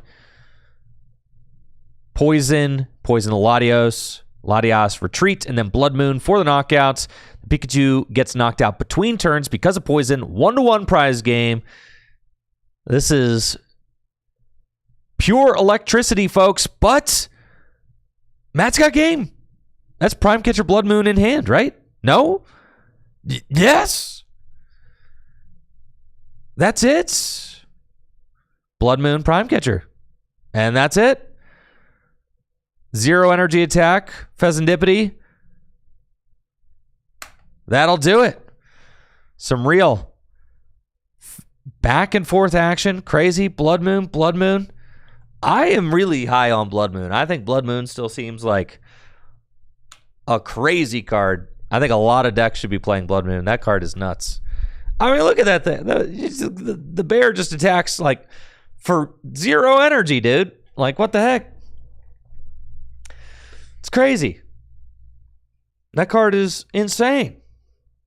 Absolutely insane. You don't even have to have a board state. You could just do 240 damage at the end of the game. It's like playing Radiant Charizard. It's nuts, but better. The thing can attack for free, as we saw there. Craziness. Just absolute craziness. So There we go. Blood Moon Ursaluna EX. Taking us all the way to the final prize cards there in round number 3. Standard League Knights. Very cool. They expanded. Why do we have the expanded Champions League, but not the standard Champions League on?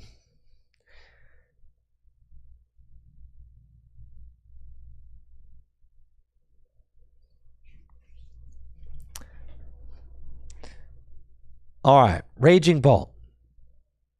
This deck just seems broken. Oh, it's here? There it is. All right, cool. It wasn't here the other day, to be fair. It was not here the other day. So I was like looking after Milwaukee for some reason, but yeah, there it is. So is Raging Bolt just broken? What's up with Raging Bolts all of a sudden? Kind of just out here dominating things. But what about Flareon? What about Flareon Noctowl, you know? Not enough people asking about, what about Flareon? You got Flareon there. You got Ian Robb here.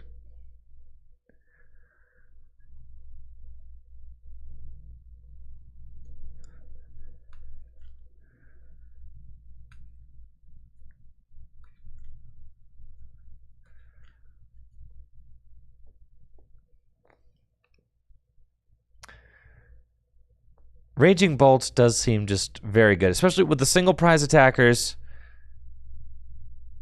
You've got great single prize attackers. I mean, the deck kind of just is nuts. Can one-hit KO anything.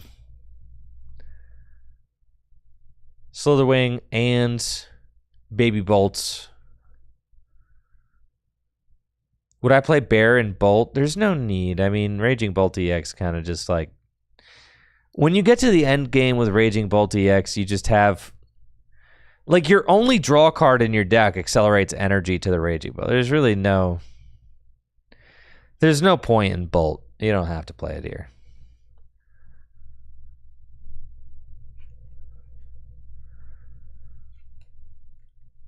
Your only draw supporter is Sada's Vitality, like, and Judge, I guess. So the Bear just kind of seems unnecessary. I like Blood Moon and Dragapult though. That is money. The 2 Brock Scouting, yeah, this is hype for sure. Genesect. This list is good. How did this finals go?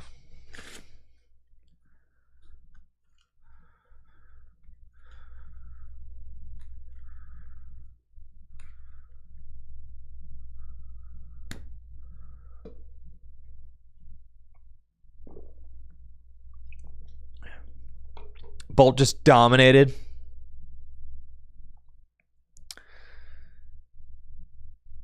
Sacked both games.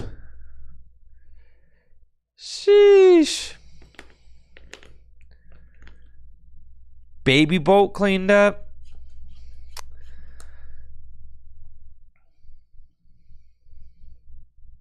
Drew every piece for the Baby Bolts night. Yeah. I mean, I guess we're going to have...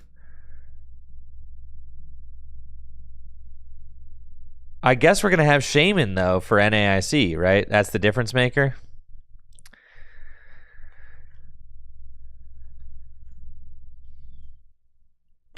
We've got Shaman. So Shaman does make some difference, doesn't it? Doesn't that kind of like...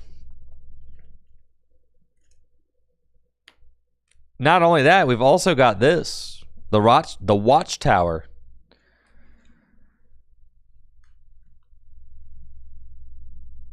Yeah, so that's what I'm saying. So you kind of have some counterplay on the horizon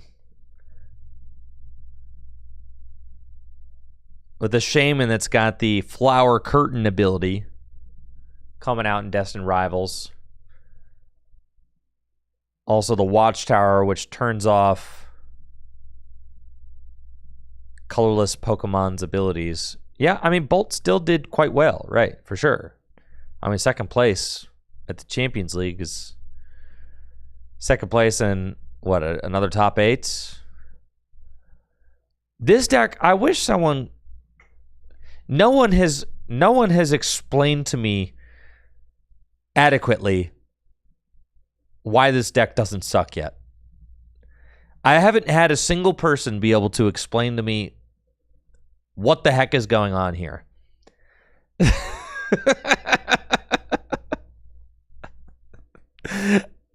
No matter how hard people have tried, nobody has been able to adequately explain to me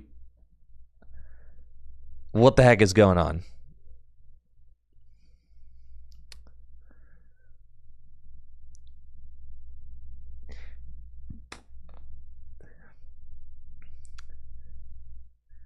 Frostlass Dory good. All right, why is this card better than Charizard? Why is this guy better than Charizard? You're telling me 180 Snipe 30 is better than 180 with the potential to be 300?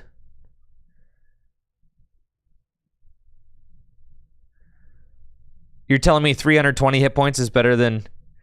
It sets itself up. So does Charizard.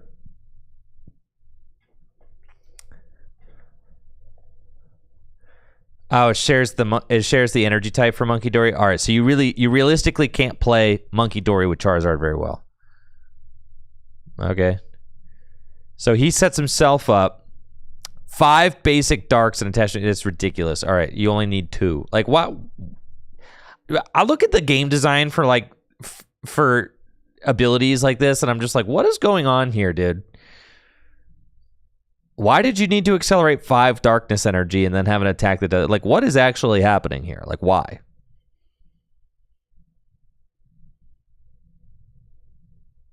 And then you've got Monkey Dory. Okay.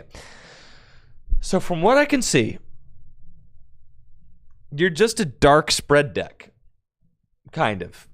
Right? You use Frostlass. Frostlass damages all your guys.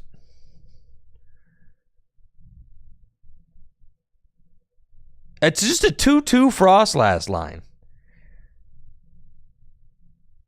All right, what does this do?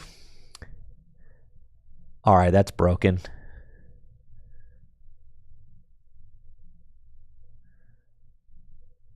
Three counter catcher. You only need 1 Frostlass. All right, explain to me the Frostlass math like I'm really stupid. Okay, so you're like... You're making it so your Marnie's Grimmsnarls have like 280 hit points or something. I guess you play a Devo.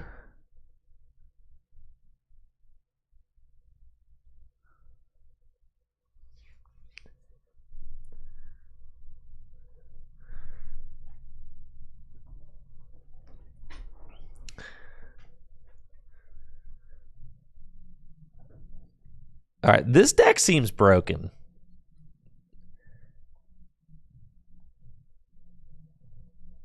All right, how do you beat Raging Bolt? You don't. It does not seem like you beat Raging Bolt. No, it does not seem like you beat Raging Bolt with this.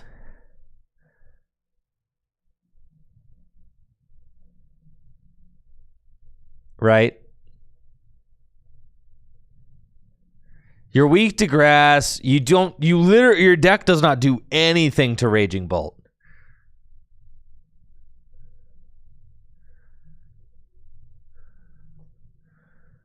Mewtwo 0999 says, my local card shop's Paper Heroes has been charging $50 for pre-release entry and doesn't give full pricing. What's my advice? Yeah, don't go. Don't go. Don't go. Move to Akron, Ohio. Yeah. Move to Akron. Make Full Grip Games your local. Well, definitely don't go. I mean, don't, if you're not happy with the events that your locals are running, then don't go.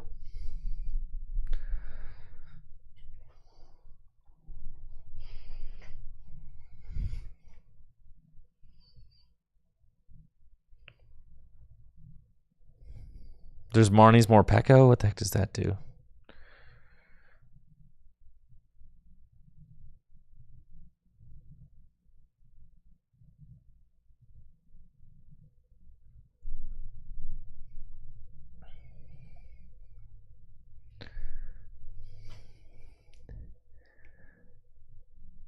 $40 damage for each darkness energy it tests this. Man.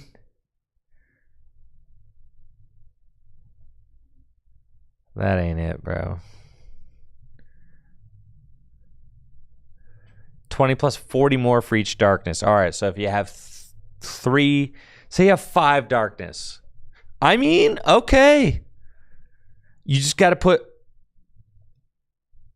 all 5 energy from the Grin Snarl on the Morpeko. Boom, instant KO on Raging Bolt. No, it's not. That's only 220 damage. That's horrible.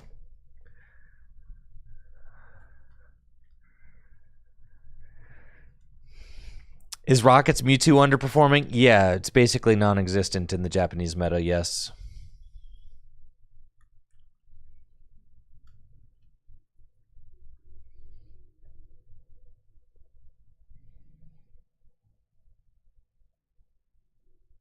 Rocket's Mewtwo won a City League the other day. So sick.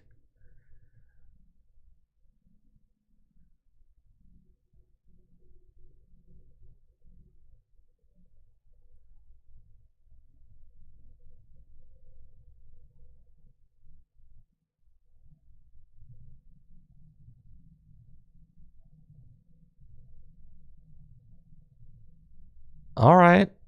I guess I get it. I guess. What does the Marnie's Grimmsnarl deck do against like Dragapult? How is it good against that? This deck doesn't seem very good against Dragapult either. I mean, I guess you're just TM Devo. Dragapult could play that, I suppose.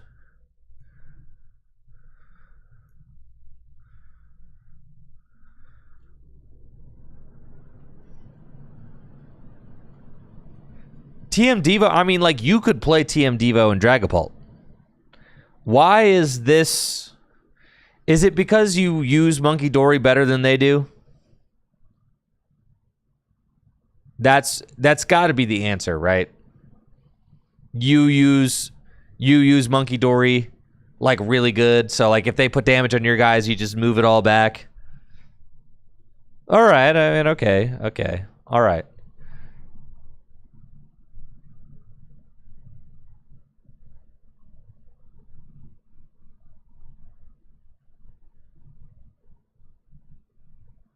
So who is, since Marnie's Grimmsnarl isn't out yet, what is like Monkey Dory Frostlass?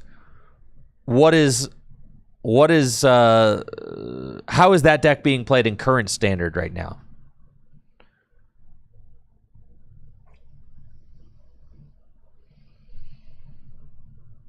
It's out Friday. Wait, the Marnie comes out Friday?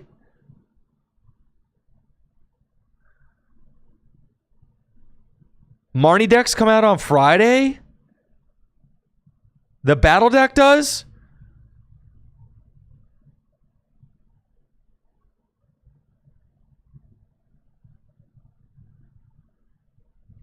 Crazy.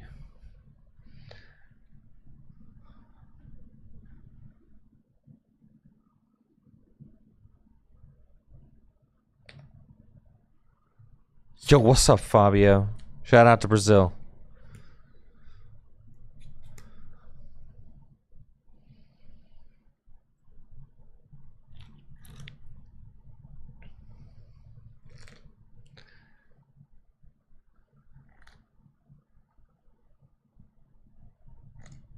I've heard people talk about it in current standard.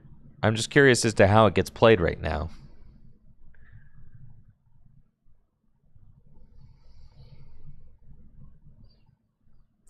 Or does it get played?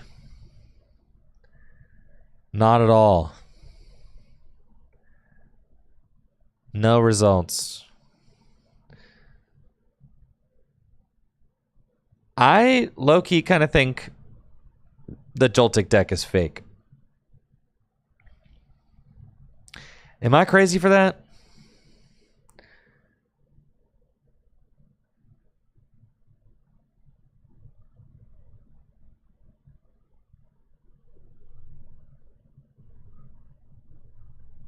No, it kind of sucks.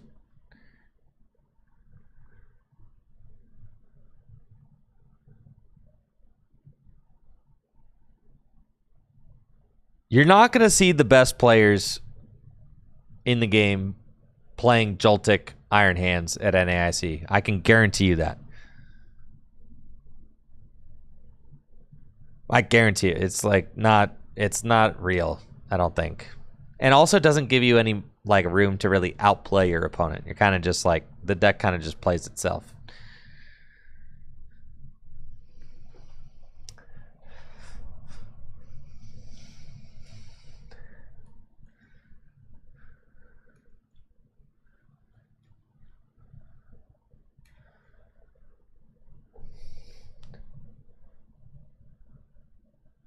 All right, here we are. Yo. All right, so this is it's just a Badoo deck. Yo, thanks, Danny. Yep. I appreciate it. Thank you. It's very kind.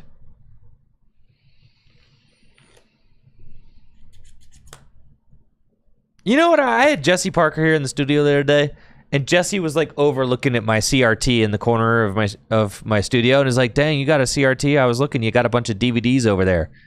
And I was like, "Yeah, bro."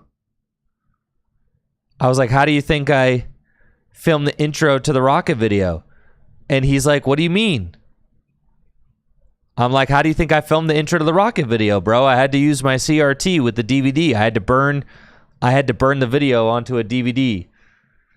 And then I had to put it in a DVD player, and then I had to film the CRT." And Jesse was like, "Oh, I thought you just stole that footage from somewhere." Like, what's the point of even trying, bro? One of my good friends doesn't even think that I made my own footage. He's just like, "Oh, I just thought you stole that from somewhere."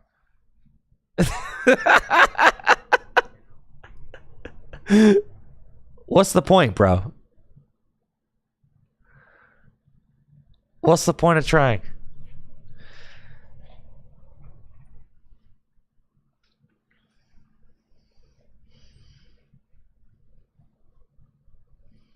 No, I didn't make the advertisement. No, I stole that. Okay, but I but I put it on the CRT and I made it look cool.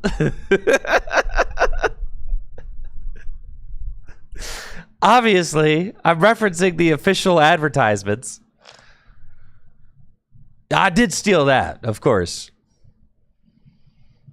But I put it on the CRT and made it look cool, okay? Now that was creativity.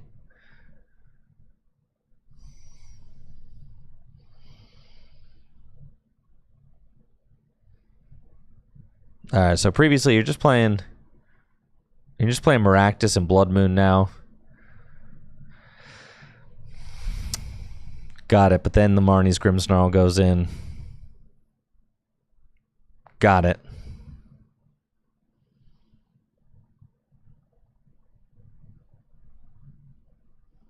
All right, folks. Round number 4 is upon us. Let's go.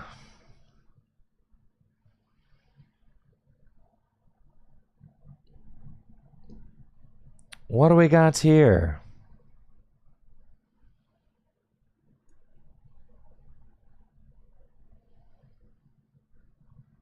All right, I got to turn down the AC real quick, so give me 2 seconds to do that.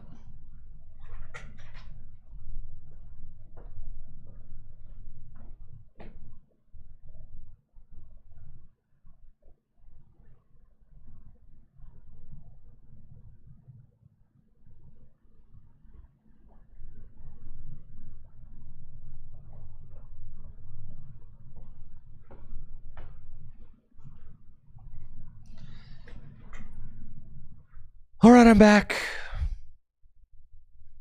Let's go. Round number 4.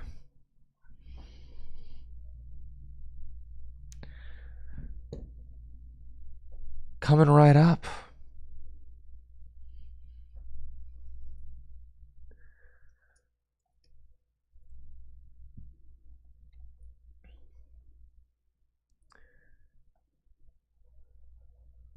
I know I've got Hoop Dog on the right. The player on the left is my first time commentating over them. We've got Jack Hooper versus Jim Walther. Both these players are 2-1 tonight so far. Competing for spots in top 4.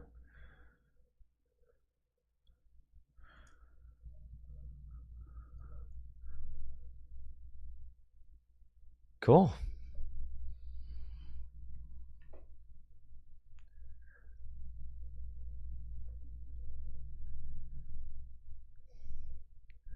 Both these players are competing for spots in the top 4 of our league tonight. We've got 26 players in the house for Full Grip Games Standard League nights. Over $200 store credits on the line as well. First place going to be taking home $100 store credits. Second place, $75. And top 4 getting rounded out with $40 a piece. Full house tonight for our Standard League nights. Round number 4 is underway. It looks like Jack is going to be playing the Joltik Iron Hands deck. And Jim is going to be playing Dragapult. Unfortunate for Jim, opened that Halucha. Halucha is not the card you want to open. It is in the deck so that you can use its ability to place damage counters on your opponent's bench Pokemon when you play it from your hand to the bench. So, when you open in the active spots, that is not something that you're going to be able to do, unfortunately. It looks like Jim's going to start off with an Ultra Ball. Go grab a Dreepy. Yeah, that tracks. Makes sense. Yep, seems good. And then shuffle up. Now, I've never played with fingerless gloves before, but I have to imagine that handling the cards would be difficult, but apparently not for Jim.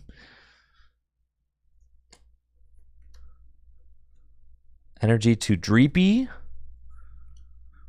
And a pass. Looks like Jack's got his ideal starter, Joltik, in the active spot. And can use Nest Ball, go search for basic Pokemon, and put it straight onto the bench. Jack going to do a little prize check too while he's at it.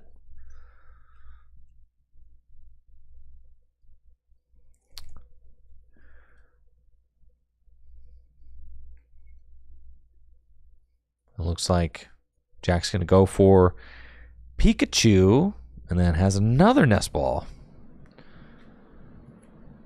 which will be used to grab Latias EX. And then Arvin can go get an item and a tool card out of the deck. Looks like Jack is eyeing up maybe EXP Share or Future Booster Energy Capsule.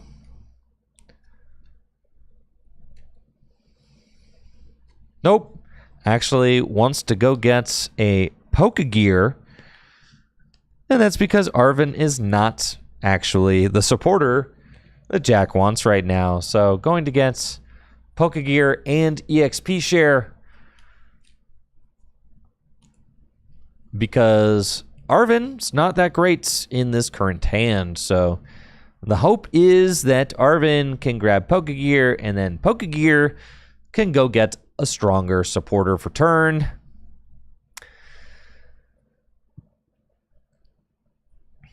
Jack is shuffling up, but may actually just be going right back into the deck.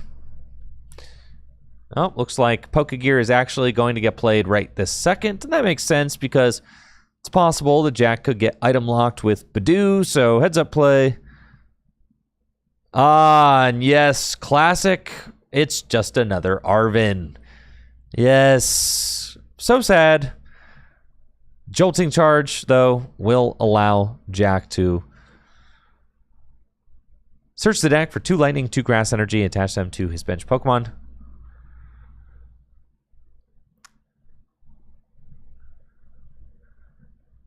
And if it were me, I'm putting them all onto Iron Hands. And we're just saying, yeah, turn 2, I'm going hands.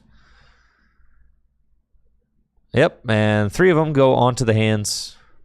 Looks like 1 onto Pikachu. It's fine. But I wonder, does Jack have an energy in hand? Because if Jack doesn't have an energy in hand, then I would have preferred to see all 4 go into Iron Hands, just so that you can bring that hands up and take 2 prizes next turn.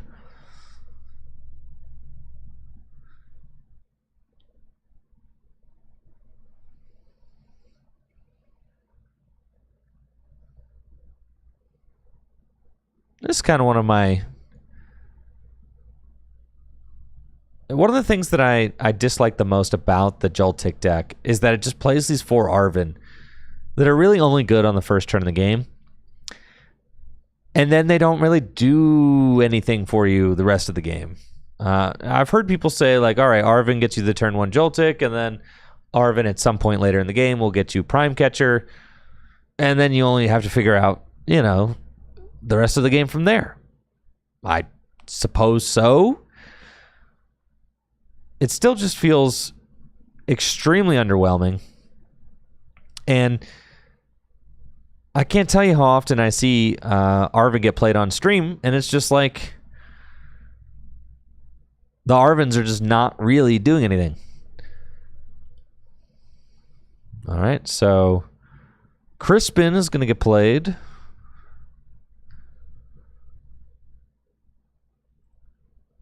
And Crispin go get 2 basic energy of different types. Can accelerate one of them into play. And the other one goes to hand.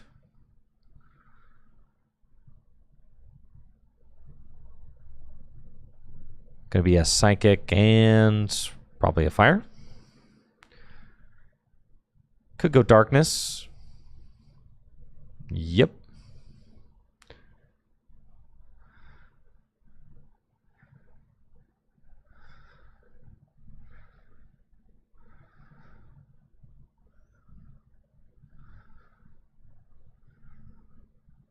Psychic goes to Trick Cloak.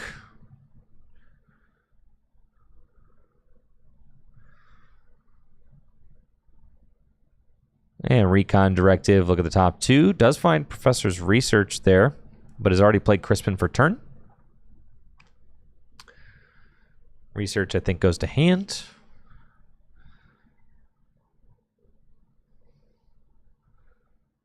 And then attached to Halucha. And here comes Badoo. Going to be an Itchy Pollen for 10. And now that Arven that Jack found off of the Pokegear is essentially useless.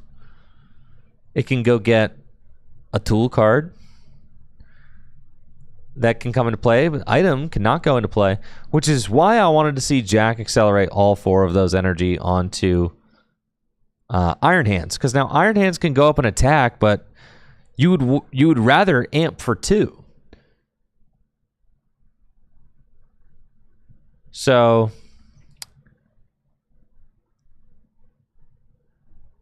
I would have preferred to see Jack go all 4 energy onto the Iron Hands, because there was no guarantee that Jack was going to find an energy this turn. And now Jack is kind of stuck not doing what the deck wants to do every game. And again, I mean, part of that is because this deck doesn't really play a lot of draw cards. It kind of just plays 4 Carmine and 4 Arven. So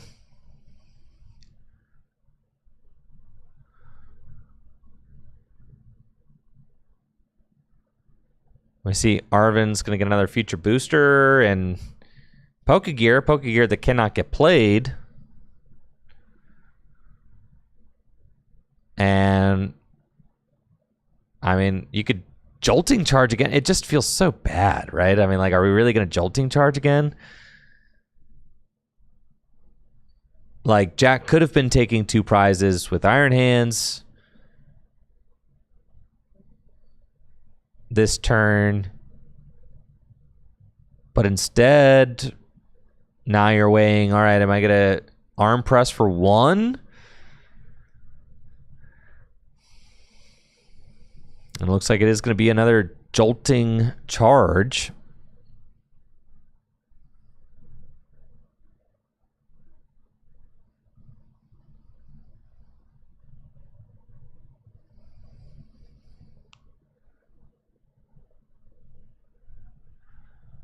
Or grass and lightning. And there we are. Underwhelming turn there from Jack. Does get more energy in play, but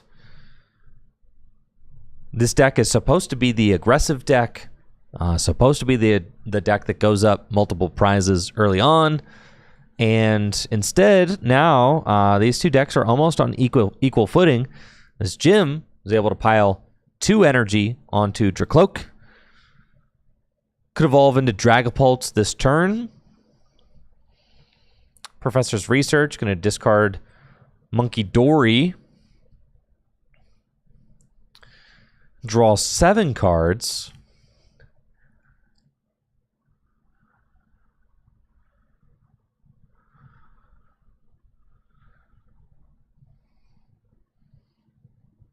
Finds a Duskull and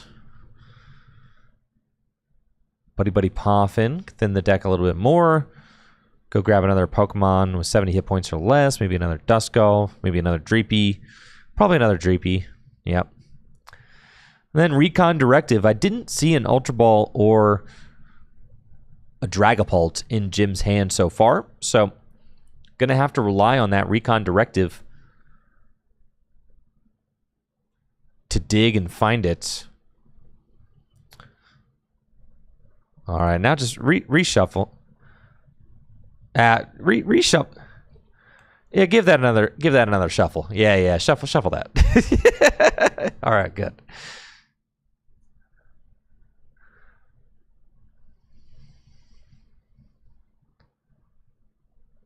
Very nice.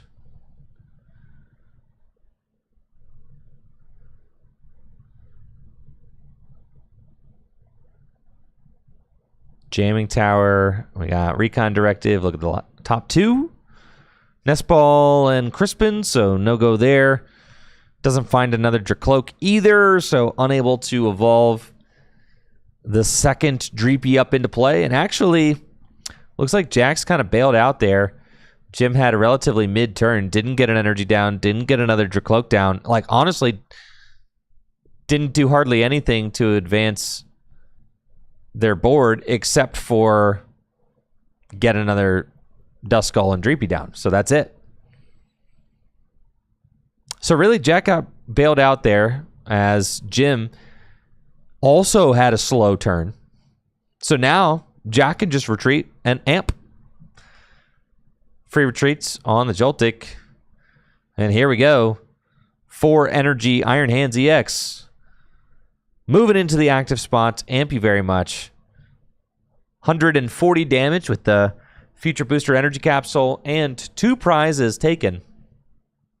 But we see Jim's got a pretty loaded hand, all except for the Dragapult EX situation. No Dragapult EX, but does have Unfair Stamp. So can certainly play that, and I expect the Unfair Stamp to get slammed down here momentarily. Maybe after a Jacques, though. I think I would prefer to see Jacques be the supporter for turn, yes. So Jacques can go get Dracloak and Dragapult EX. And then I would like to see Jim use Recon Directive first on the active Dracloak, then evolve it into Dragapult. Evolve the bench Dreepy into Dracloak, then use Unfair Stamp.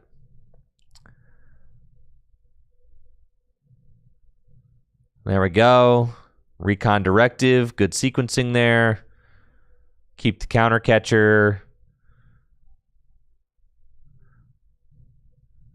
Evolve into Dragapult EX, very good. Dracloak, and then Unfair Stamp. Here we go. With the Unfair Stamp, Jack's going to get set to just 2 cards.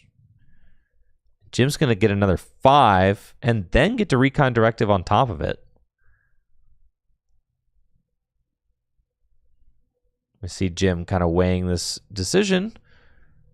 Maybe considering a counter catcher.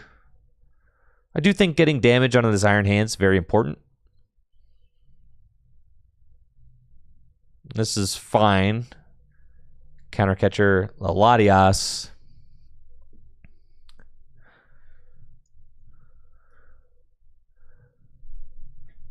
But the Latias has 210 hit points too. So really, I think it doesn't really matter. You could have saved the counter catcher for later.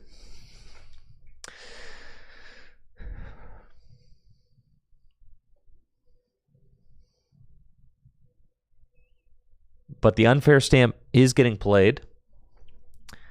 Either way, you're going to have to place damage on the Iron Hands and the Latias in order to knock either of them out.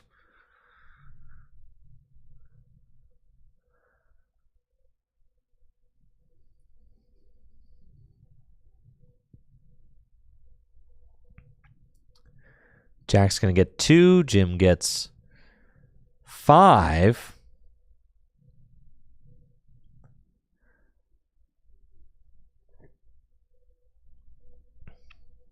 And then Ultra Ball can go get a Dusclops. We do see that Jim has Dust Noir in hand.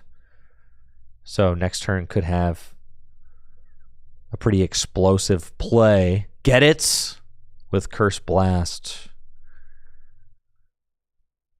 Sure enough, it is Clops off the Ultra Ball. So I expect to see Duskull get evolved into Dusclops.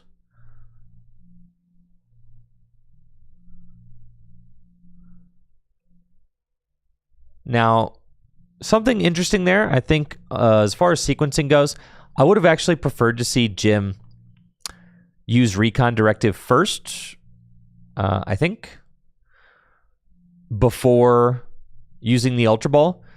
Because as we see there, you know, like, don't you kind of want Dracloak and Dusclops? So I think in an ideal world, you use Recon Directive, and then if you find the Clops, then you can Recon Directive again. Potentially, unless you're digging for something else, it's at least something that's worth thinking about. Like, potentially should have used Recon Directive first before the Ultra Ball. You gain more information before deciding what to discard with Ultra Ball. Now Dragapults. No way. Double counter catcher. Just kidding. Pump fake, counter catcher, Latias EX. Counter catcher again. Just kidding. Pikachu. And now we swing for 200. Okay, that... Wait, what?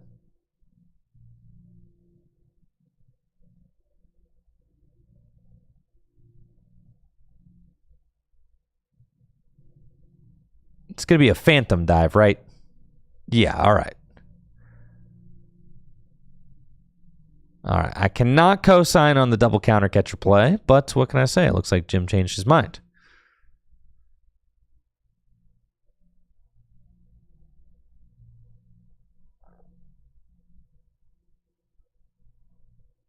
Did the Pikachu already have damage on it? How is the... Oh, we decided to Clops the Pikachu. Got it. Okay. Okay. Curse Blast onto Pikachu. 3 prize take. Alrighty then.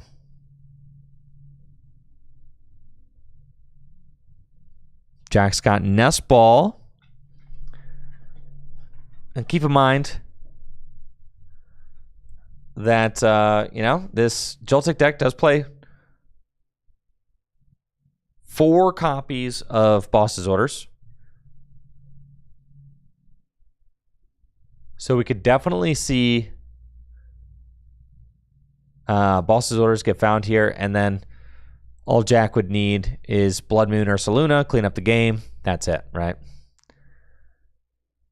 And it's just that easy. Bench the Blood Moon. Oh, yeah, free matchup. Boom. Bench the Mew, bench the Blood Moon.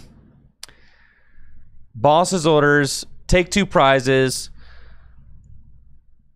That's it.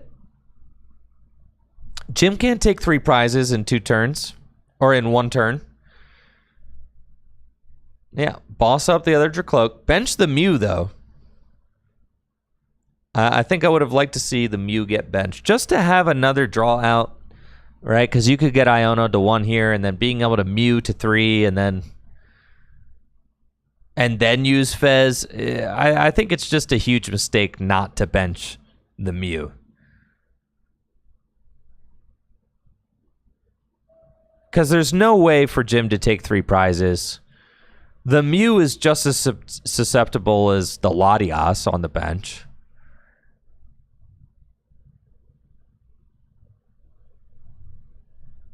And keep in mind, Jim used 2 counter catchers last turn. So yeah, definitely would have liked to see Jack bench that Mew EX. I mean, that's why the Mew EX is in the Mew EX is in the list literally for this moment, right now. Get Iono to 1. You want to have Mew and Fez on board so that you can dig as far as possible to find that game-winning Boss's Orders, right?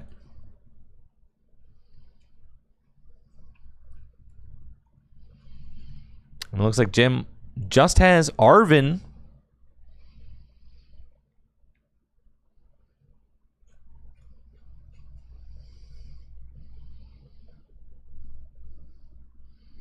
As a supporter. It's to Arven for Ultra Ball and a skateboard.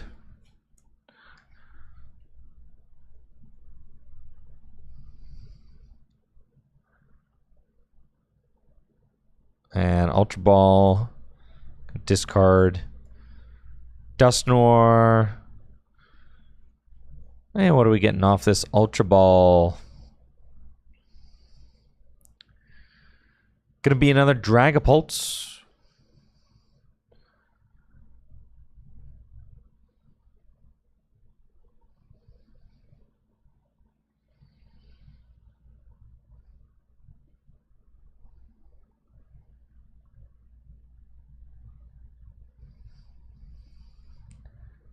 Recon Directive first.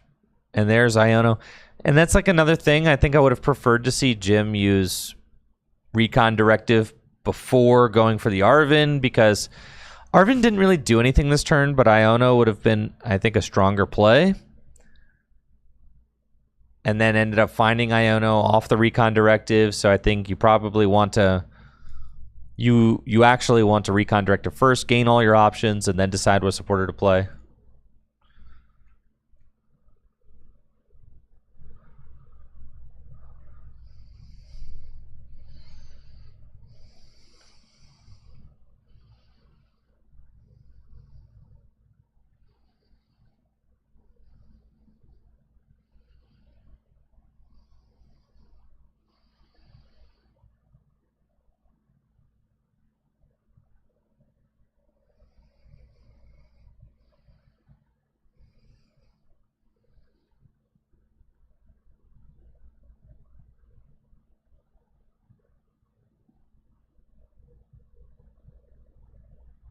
I'm seeing in the chats maybe the...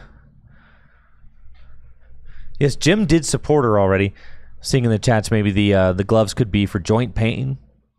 Could help alleviate joint pain. Which would probably make sense.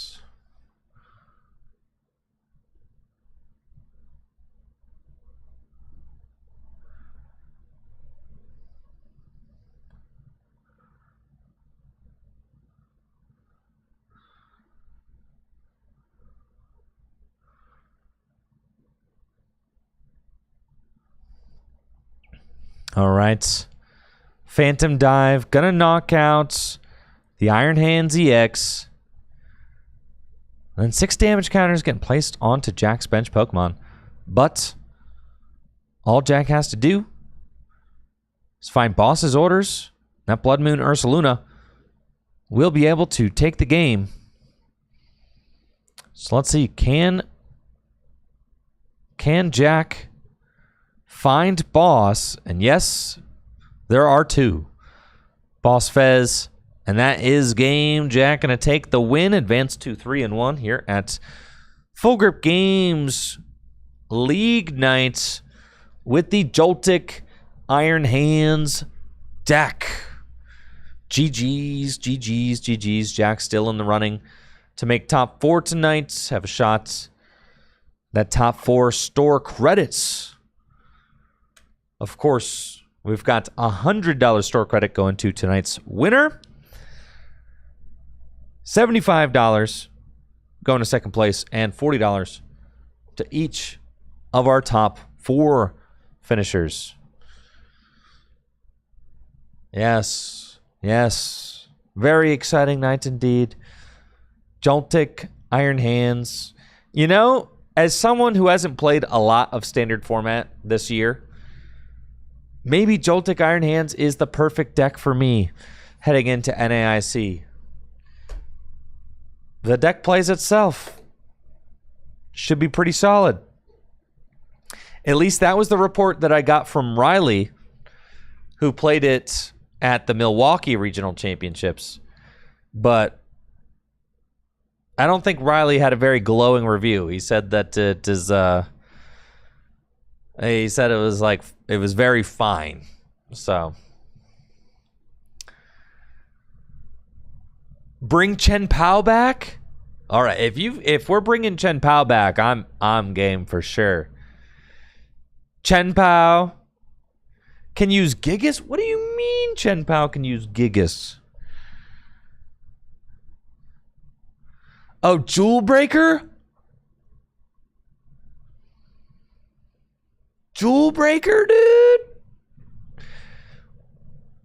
All right, but there's no Radiant Greninja, so what do I do about that? I just go Iron Hands. Can I still turn 2 Iron Hands? But all these decks have... You have to go second and use TM Evo. Revavroom? Oh, no. It can't be Revavroom, bro. It can't be Revavroom. Wellspring? All right. Now we're cooking. There's Wellspring, dude. Wellspring?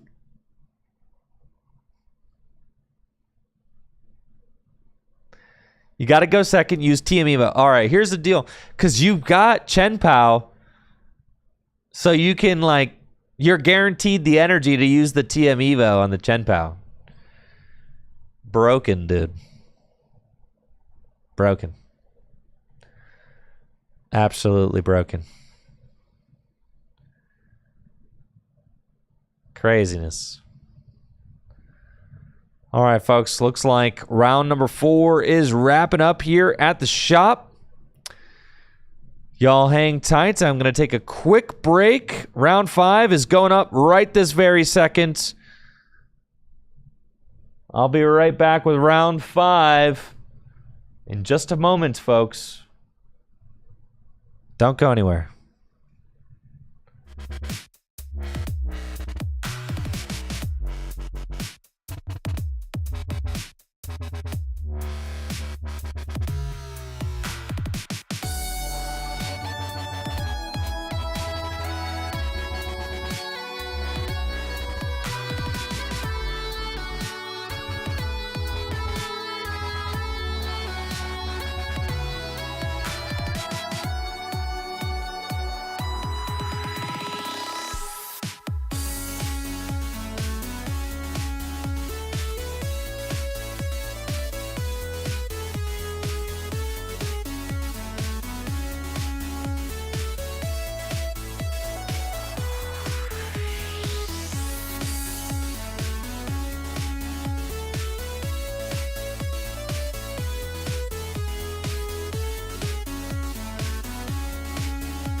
All right, folks. Round 5 is upon us. Let's get into it. We have got Zach Pra and Matt Rosen. Both players are 4-0.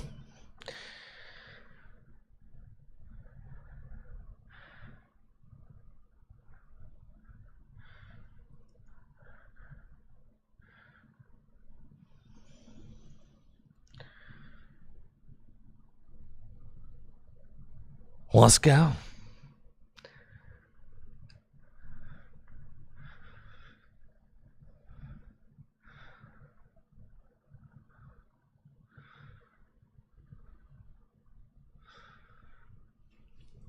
This one's for all the marbles, folks.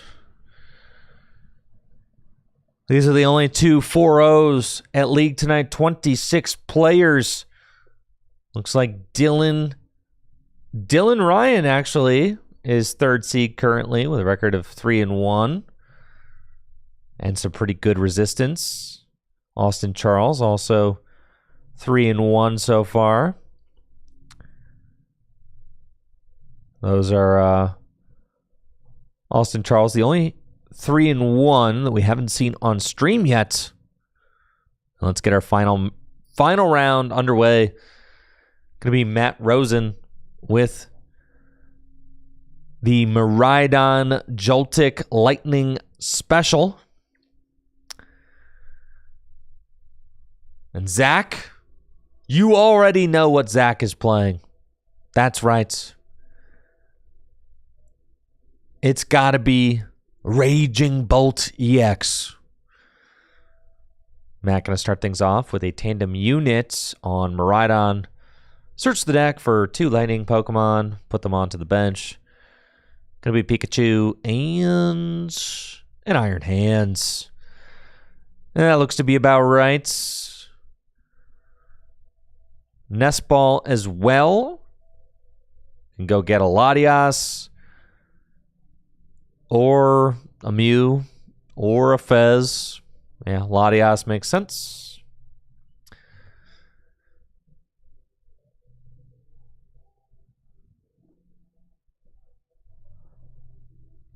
And then it'll be up to Zach. I think that Raging Bolt should be favored in this matchup. Should be. As Raging Bolt can just plow through all these 2-prize Pokemon with ease, and then with Slitherwing can also one-hit KO Pikachu EX. Zach going to start off with an Earthen Vessel. Discard Lightning Energy from hand.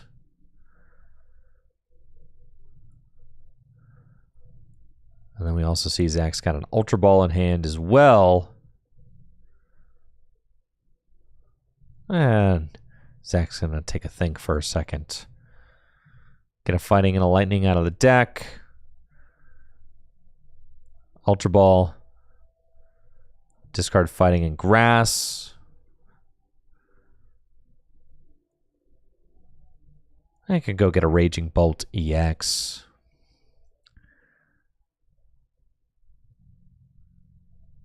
Go straight onto the bench.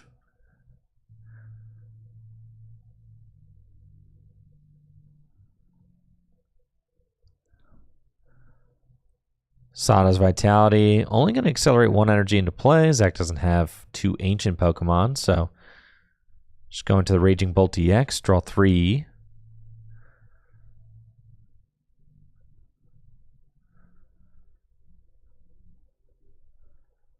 Does have Prime Catcher, I mean, but do you really want to waste a Prime Catcher? Like, to do what? Knock out the Joltik? That'd be kind of funny. Not worth it.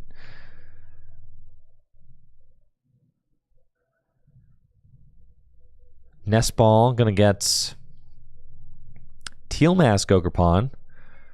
Now we're talking. 210 damage if Grass Energy comes into play. There we go. Teal Dance, draw 1. No Fan Rotom, sadly. Area 0 under depths. And we see Zach eyeing up that Prime Catcher. Oh, yeah. Going to be Latias EX. That's turn 1 Prime Catcher knockout, 2 prizes. Just like that, 3 energy discarded. Bolt is doing the Bolt stuff. Those aren't very good prizes, but Zach does have an energy, so at the very least could use a Burst Roar. Joltik gets promoted, and we'll draw Bravery Charm off the top of the deck. Not a very useful card in a moment like this. Tandem units, not really any lightning Pokemon you want to thin it out of the deck either. So, just going to have to shuffle up.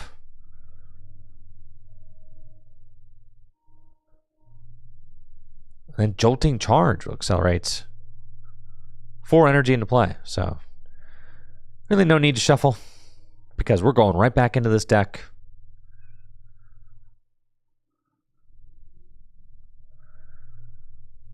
Jolting Charge. Get 2 grass, 2 lightning energy.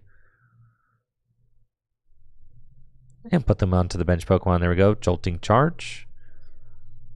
I expect to see at least 1 grass energy go onto the Pikachu. Yeah, this matchup seems pretty bad, to be honest. And you can load up the hands, but like, what's hands doing really?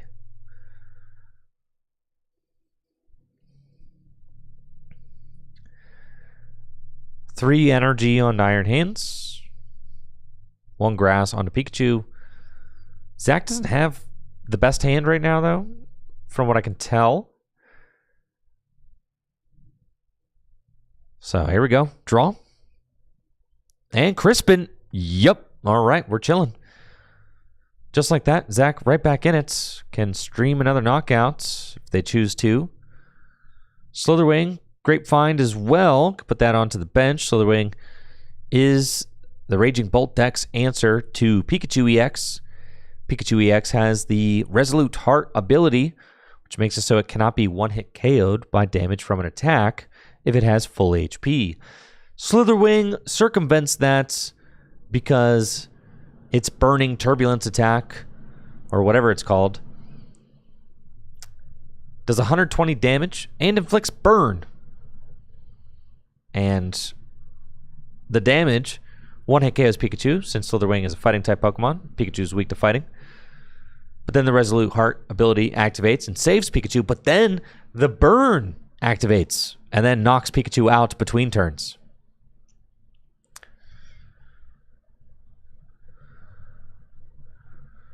Teal Dance. It looks like going to be an attachment to Raging Bolts and just a Burst Roar. Discard 2 stadiums, Area 0 Underdepths, and Jamming Tower. Draw 6. Back over to Matt. We'll see what Matt has got. Arvin. Okay. So we're looking alive now. There is at least a supporter in the hand now. Arvin can search for a tool and an item card. And item card could be pretty good right about now. I mean, you could get Mew EX to draw some cards. You Ultra Ball Mew, start churning a little bit. Wouldn't hate to see that. Really no use in using Prime Catcher as... Oh, well, I guess, let's see. How much HP Slitherwing got?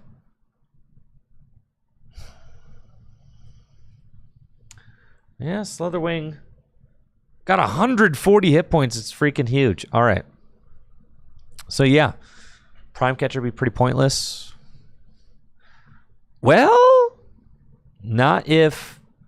All right. If Matt goes and gets Future Booster Energy Capsule and Prime Catcher, then Amp could take 2 prizes on the Slitherwing. Then Pikachu can take 2 prizes on the Roaring Moon, and maybe Zach doesn't have a way around. So, like, maybe, I don't know. I'm just spitballing here, but maybe that's the game plan.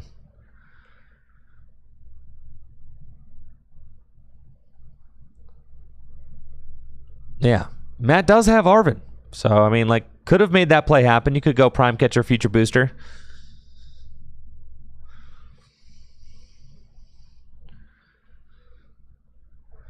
Did I say Roaring Moon? Raging Bolt. Whatever. They're all ancient. Here comes Pikachu. Topaz Bolts. Knockouts.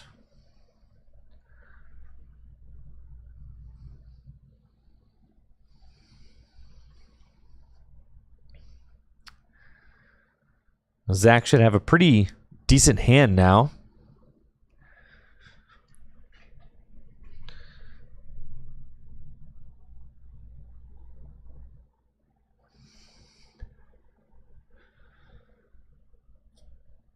Tied at 4-4 prizes.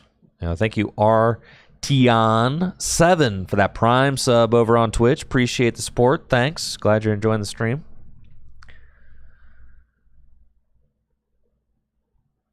And it looks like we've got a Jewel Seeker coming down from Zach. Jewel Seeker can search the deck for 2 trainer cards.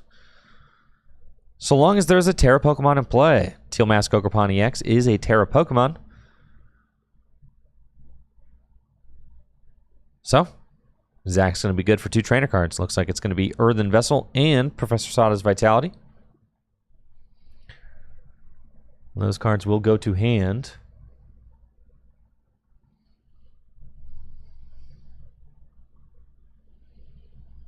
Sada's Vitality can accelerate 2 basic energy from the discard pile to Zach's Ancient Pokemon. Looks like one going to Slitherwing, one goes to Raging Bolt, and Zach will get to draw 3. Finds another Teal Mask Ogerpon.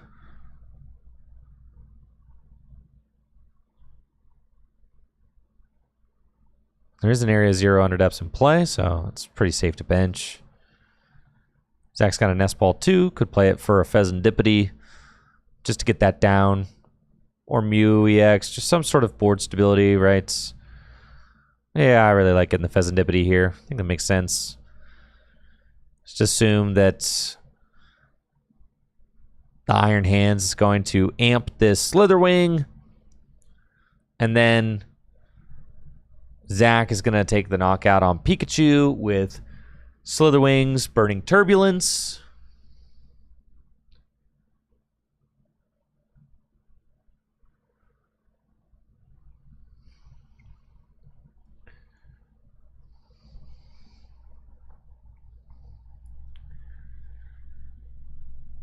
Couple Grass Energy off the Earthen Vessel. Got a couple more Teal Dance. Let's go Teal Dance 1, draw a card. Teal Dance 2, draw another. And that's feeling pretty solid.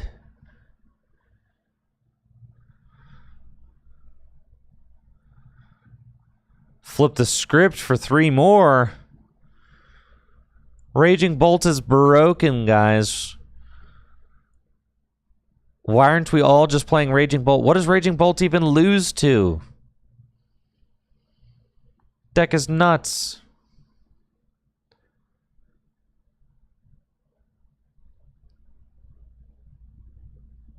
Deck is just completely cracked.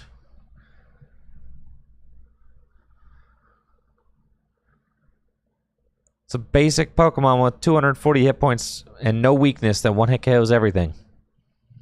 It's obscene.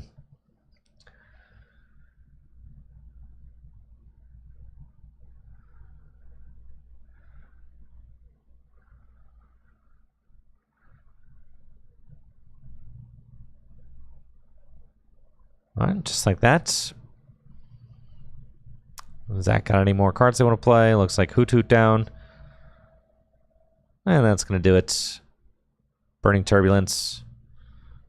2 prizes. 90 damage to itself. The burn inflicted knocks out the Pikachu between turns.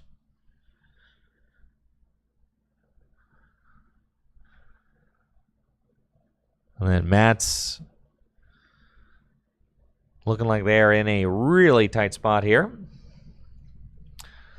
It's kind of just crisping in hand. I mean, and that's the thing about the Joltik deck. It's like there's not even any counterplay. Like, if at any point you start losing the race as the Joltik deck, you just have lost the game. Because there's not any way to try and force your opponent to whiff. You don't really interact with what your opponent's doing at all.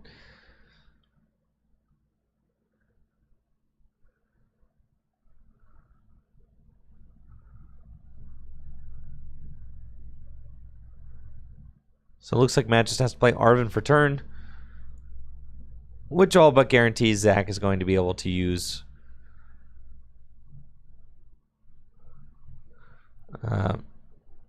Is going to be able to knock out a 2-prizer for game. Nest Ball, going to get Clefairy, sure. Feature Booster Energy Capsule, Tandem Units. I don't think there's anything else going on there.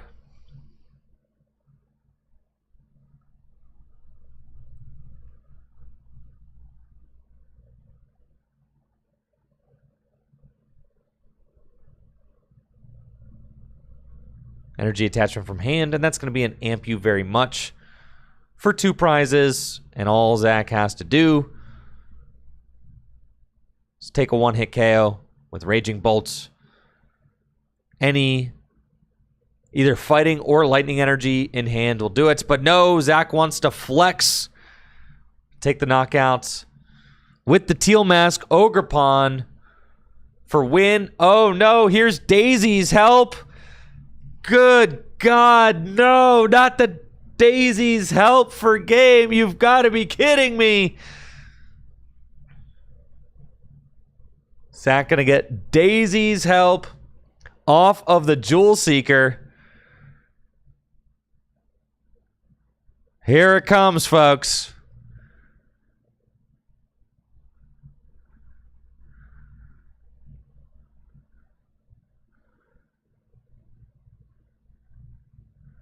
Daisy's help, draw 2. Look at your face down prize cards. Teal Dance. And that's game. GG's. Myriad Leaf Shower. And Zach taking the dub with Daisy's help. And that is game. I can't believe it, folks. We saw 3 different uses of Daisy's help on stream tonight. And my God, chat, the Full Grip League is trolling. They're trolling. I think like there was an agreement amongst many of the locals to all play Daisy's help in the deck. And we got to see 3 Daisy's help get played today.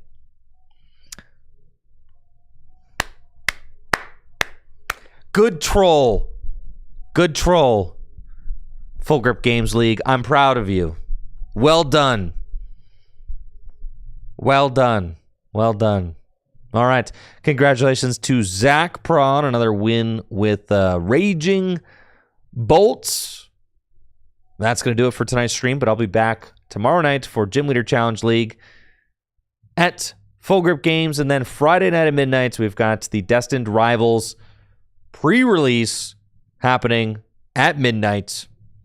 I will see you all tomorrow night for Gym Leader Challenge League here at Full Grip. Thank you so much for watching. Y'all have a great night. Make sure to check out FullGripGames.com for all the best Pokemon trading card game singles and sealed product. We've also got the Full Grip Games $6,000 cash doubleheader weekend coming up June 31st and May 31st and June 1st. That's right. May 31st, June 1st, Full Grip Games 6K doubleheader. And we've got the DragonShield.com for all the best sleeves and accessories. Make sure to check them out. All right, I'm out of here. Y'all have a great night.